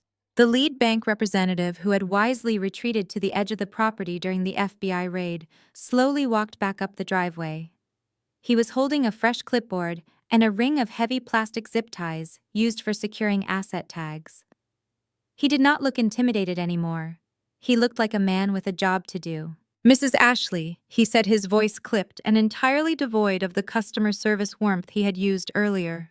"We just received the official federal seizure mandate regarding J&M Holdings and all affiliated personal accounts." Ashley slowly looked up, her eyes red and vacant. What she whispered. "Because your husband utilized fraudulent funds to collateralize his business and personal lines of credit, the federal government has initiated an immediate asset freeze," the representative explained, reading directly from his clipboard. "This includes the joint checking accounts, the business credit cards, and the platinum travel cards registered in your name. As of this exact moment, any card you possess will be declined." Ashley shook her head weakly. "No," she mumbled, reaching into her designer purse and pulling out a thick silver credit card. "No, my mom gave me this one. It is a family card. Your mother funded that account using equity stolen from this estate," the representative corrected her bluntly. "That account is also locked. Furthermore, the white luxury SUV you drove here today is leased under Jamal's Frozen LLC. We are required to seize the vehicle immediately. I need the keys, Mrs. Ashley." Ashley stared at him as if he were speaking a foreign language. "You cannot take my car," she protested, her voice rising in panic. "How am I supposed to get home? How am I supposed to buy groceries? My friends are waiting for me downtown." "Ma'am, your husband is currently in federal custody and your penthouse is part of an active criminal investigation," the representative stated without an ounce of pity. "You do not have a home to go back to. Your influencer friends are not going to pay your bills now that your accounts are seized. I need the keys right now, or I will call a tow truck and have the local police assist with the repossession." The reality of her total, absolute destitution finally crashed down on her. Ashley was 28 years old, and she had never worked a single day in her adult life. She had floated from her mother's wealthy estate to her husband's fraudulent tech company, shielded from consequence by a wall of stolen money. Now that wall had evaporated. She reached into her purse with trembling fingers, pulled out the heavy electronic key fob, and dropped it into the bank, representative's outstretched hand. He nodded, tagged the keys, and walked toward her car, without another word, leaving her stranded. Ashley turned to look at me. I was still standing on the porch holding my briefcase. I had watched her entire life dismantle in the span of a single morning. She slowly pushed herself up from the damp grass, her designer clothes ruined, her perfect hair a tangled mess. She walked toward the wooden steps, moving like a ghost, dragging her feet across the driveway. "Sydney," she whispered, her voice cracking. "Sydney, please." She reached the bottom of the steps and her legs gave out entirely. She dropped to her knees on the hard stone pathway, looking up at me with an expression of sheer, desperate terror. The arrogance was completely gone. The mocking tone she had used at the dinner table last night was completely erased from her vocabulary. "I have nowhere to go," she sobbed, tears streaming down her face. "Jamal left me. Mom is gone. My cards are dead. I do not have a single dollar to my name. Please, Sydney. I am so sorry. I am so sorry for everything. I did not know about the medication, I swear. I just turned off the alarm because it was loud. I did not know she was killing him. I did not speak. I just looked down at her, examining the pathetic sight of my former bully, begging for mercy. Please, Ashley begged, clasping her hands together in front of her chest, practically groveling at my feet. Just let me stay here. I will not come into the main house. I will not bother you. You can have the master suite. You can have the whole house. Just please let me sleep in the garage, the one you were going to take. Please, Sydney, I have nowhere else to sleep tonight. She was literally begging for the exact same scraps she had cruelly offered me just 12 hours ago. I looked down at the weeping woman kneeling on the hard stone pathway. This was the same sister who had spent her entire life walking over me to get exactly what she wanted. The same sister who had live-streamed my attempted eviction just an hour ago, hoping to monetize my humiliation for her followers. Now her phone was lying forgotten in the damp grass, her designer sweater was ruined, and her perfect life was entirely dismantled. She was begging to sleep in the detached garage she had mockingly told me to accept. "Ashley, please?" I said, my voice completely flat and devoid of any warmth. "Do not humiliate yourself any further. It is pathetic." Ashley reached out, grabbing the hem of my coat with trembling fingers. "Sydney, I have no money." She choked out her tears, leaving tracks through the dirt on her face. "You do not understand. My accounts are frozen. My car is gone. Jamal took whatever cash we had and tried to run away. I do not even have a way to buy a cup of coffee right now. I am your sister. You cannot just leave me out here on the street. Dad would not want you to do this to me." I stepped back, pulling the fabric of my coat out of her grasp. I stared at her, feeling an absolute profound sense of emptiness. "You do not get to invoke his name, Ashley," I told her sharply. "Not after what you did. You crept into his room while he was struggling to breathe, and you turned off his oxygen alarm because it annoyed you. You helped our mother torture him to death so you could get your hands on his money faster. Do not ever speak his name to me again." "I was just following Mom," she sobbed violently, wrapping her arms around her own stomach as if she were in physical pain. "I did not know she was actually killing him. I just thought she was trying to get him to sleep. I was stupid, Sydney. I was so stupid and selfish, but I am not a murderer. Please, you have to believe me. I am family. We share the same blood." "Blood does not mean anything to me," I replied coldly. "You made sure of that when you stood there and watched Barbara wave that DNA test in my face. You were perfectly happy to watch me lose my inheritance, my home, and my family name.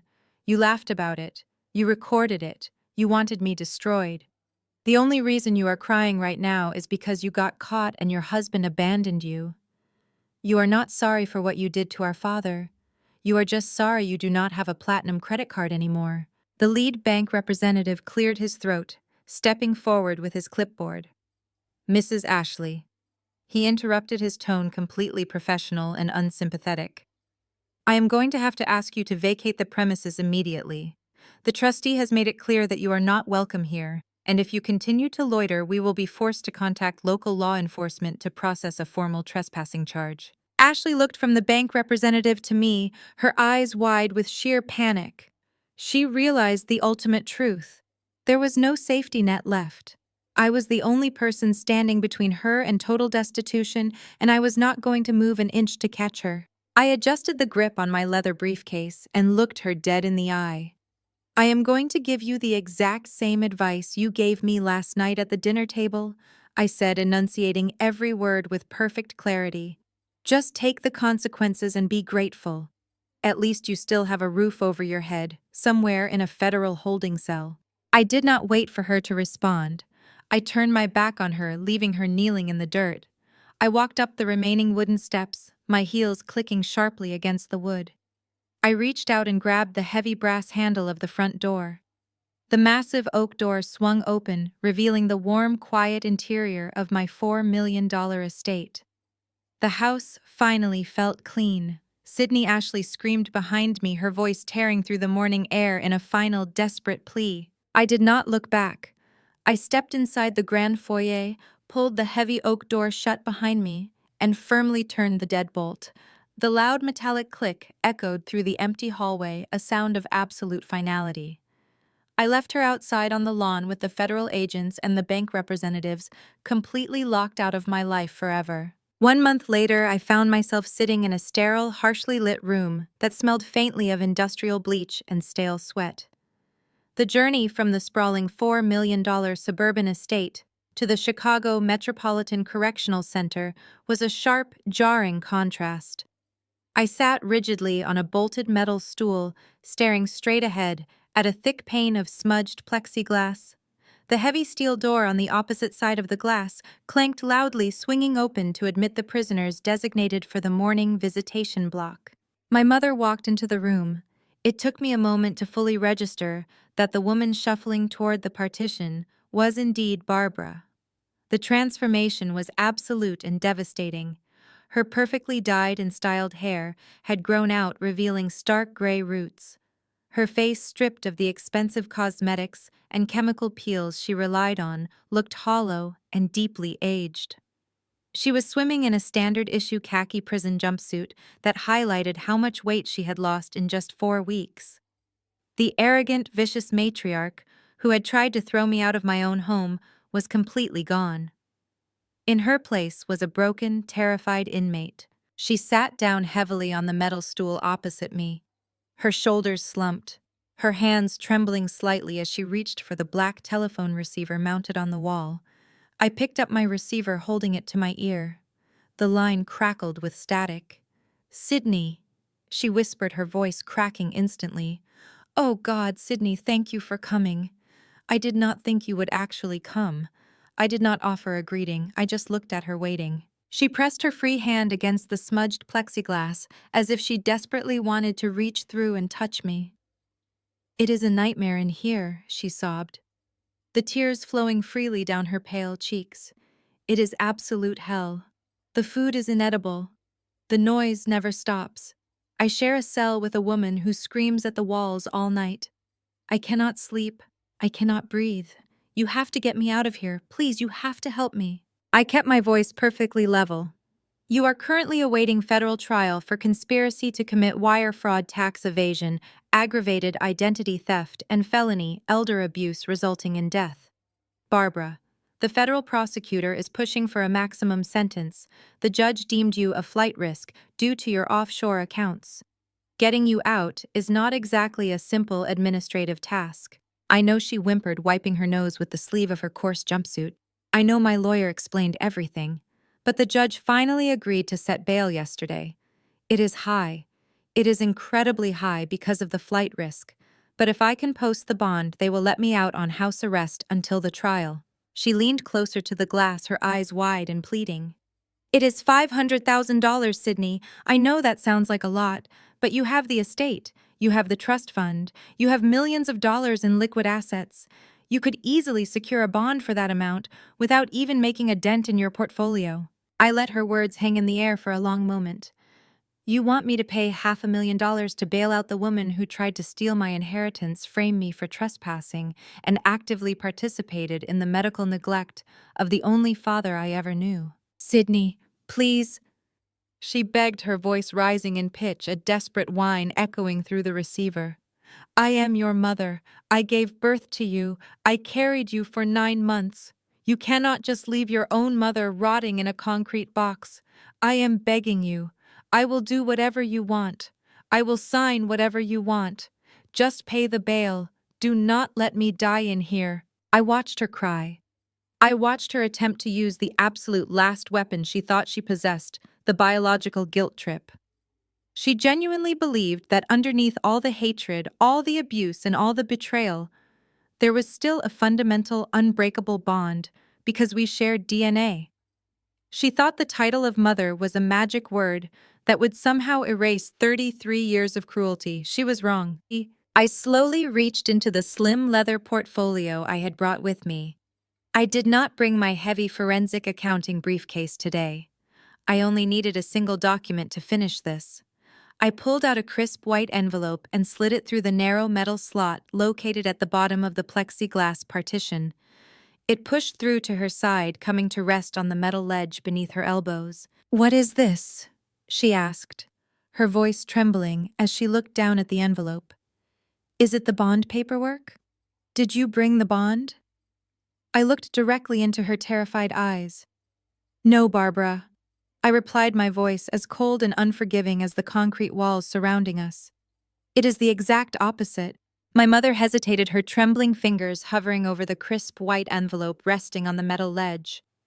She looked at me through the smudged plexiglass, her eyes searching my face for any hint of a joke. She desperately wanted to find a sign that I was playing a cruel prank, before ultimately handing her a massive cashier check. But she found absolutely nothing in my expression. With a shaking breath, she slowly pulled the flap open and extracted the thick stack of legal papers. The bold black lettering at the top of the first page reflected sharply against the glass. She squinted, reading the header aloud, her voice catching painfully in her throat. Petition for permanent severance of familial ties and injunction against contact. She looked up, her brow furrowed in utter confusion. "What does this mean?" she asked the telephone receiver, trembling against her ear. I sat perfectly still, keeping my posture rigid and professional. I watched her eyes frantically scan the dense legal text, searching for a loophole that did not exist.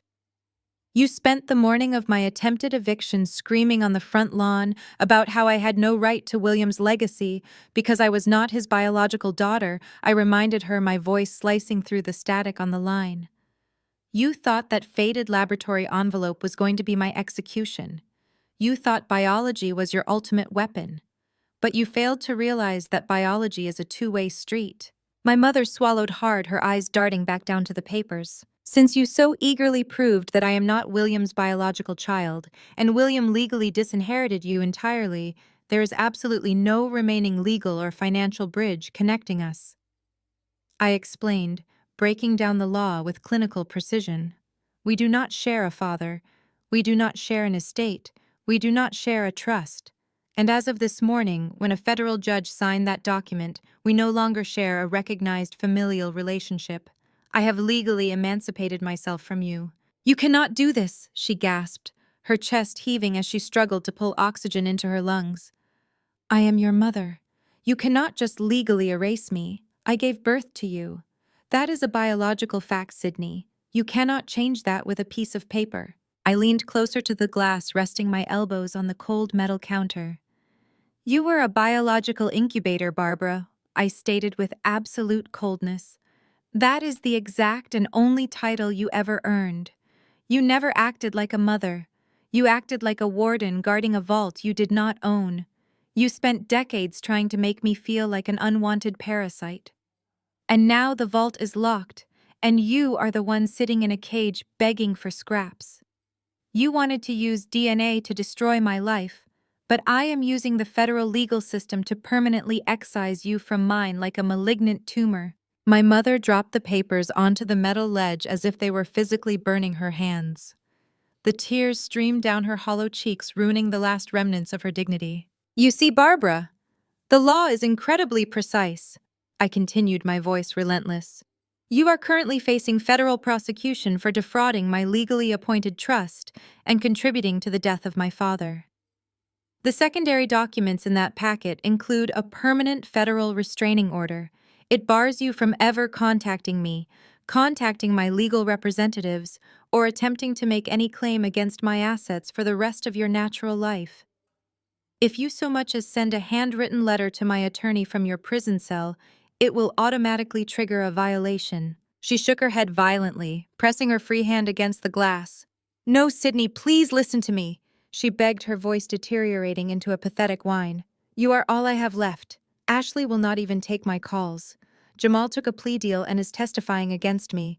They both abandoned me. You are the only one who can afford the bail.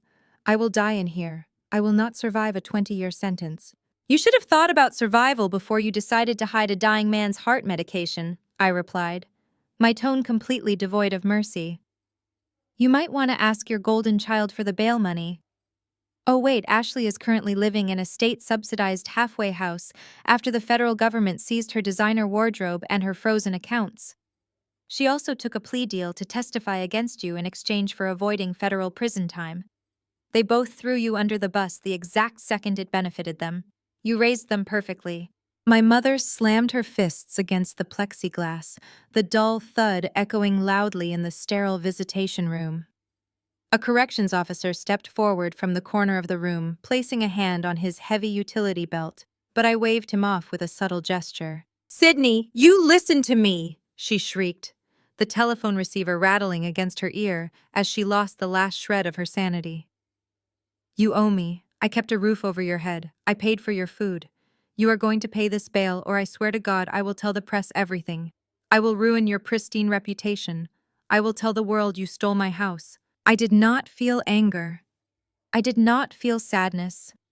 I simply felt an overwhelming sense of profound relief. The heavy, suffocating burden I had carried for 33 years was finally lifting off my shoulders. I looked at the pathetic, screaming woman in the khaki jumpsuit and realized she had absolutely no power left. Her threats were entirely empty. She was a ghost screaming into a void. "You are legally dead to me, Barbara," I said, my voice perfectly steady and resolute. "Enjoy federal prison." "But Sydney, I am your—" she screamed back, her face contorted in absolute terror and rage. I did not let her finish the sentence. I placed the black receiver back onto the metal hook, severing the connection instantly. The line went dead, cutting off her voice completely. Through the thick glass, I watched her mouth continue to move in a silent, desperate scream. She banged her fists against the partition, sliding down onto her knees as the corrections officer finally stepped forward to physically restrain her. I picked up my leather portfolio, stood up from the metal stool, and walked out of the visitation room without ever looking back. The heavy steel door clicked shut behind me, sealing her fate and securing my absolute permanent victory. The heavy steel door clicking shut behind me at the correctional center was the sound of a chapter permanently closing. I walked out of the prison and stepped into the crisp city air, never looking back. Today, the suffocating scent of industrial bleach and the sight of khaki jumpsuits are nothing but a distant memory, replaced by the sharp, clean smell of sawdust and fresh paint. Sunlight is finally pouring into the massive living room of the estate. For 15 years, this room was a tomb. My mother had decorated it in her own image using heavy velvet curtains, dark mahogany panels, and oppressive Gothic wallpaper that seemed to swallow every ounce of natural light. It was a physical manifestation of her soul, cold, unwelcoming, and designed entirely for superficial display rather than actual warmth. Now the rhythmic pounding of sledgehammers echoes through the space. I stand in the center of the room, holding a rolled-up blueprint, while a crew of contractors systematically tears down the walls Barbara used to love. I watch a massive section of dark wood paneling crash to the floor, exposing the sturdy wooden bones of the house my father built. A cloud of plaster dust catches the bright morning sun, dancing like snow in the fresh air, flowing through the open windows. The house is finally breathing again. And for the first time in my entire life, so am I. I walk over to the fireplace, stepping carefully over the construction debris, and rest my hand on the original stone mantel. William loved this fireplace. He used to sit right here reading his financial journals and telling me that a strong foundation was the only thing that mattered when the storms came. He was right. He built a foundation so strong that even $1 million fraud could not break it.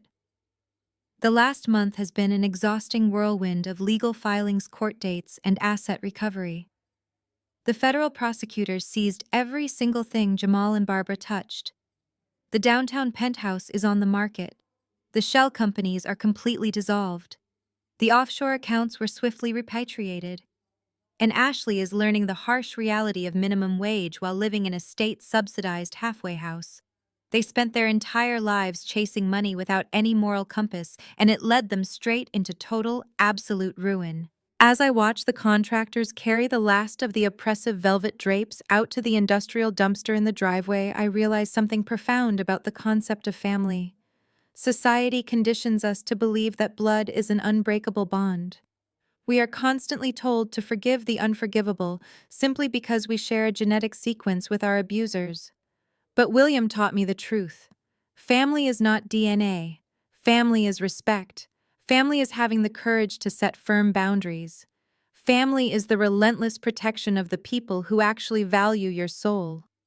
DNA just dictates your height and your eye color.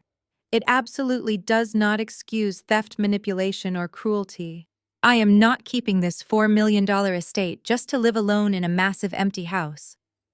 William left me his empire because he knew I would not waste it on country club memberships or designer clothes.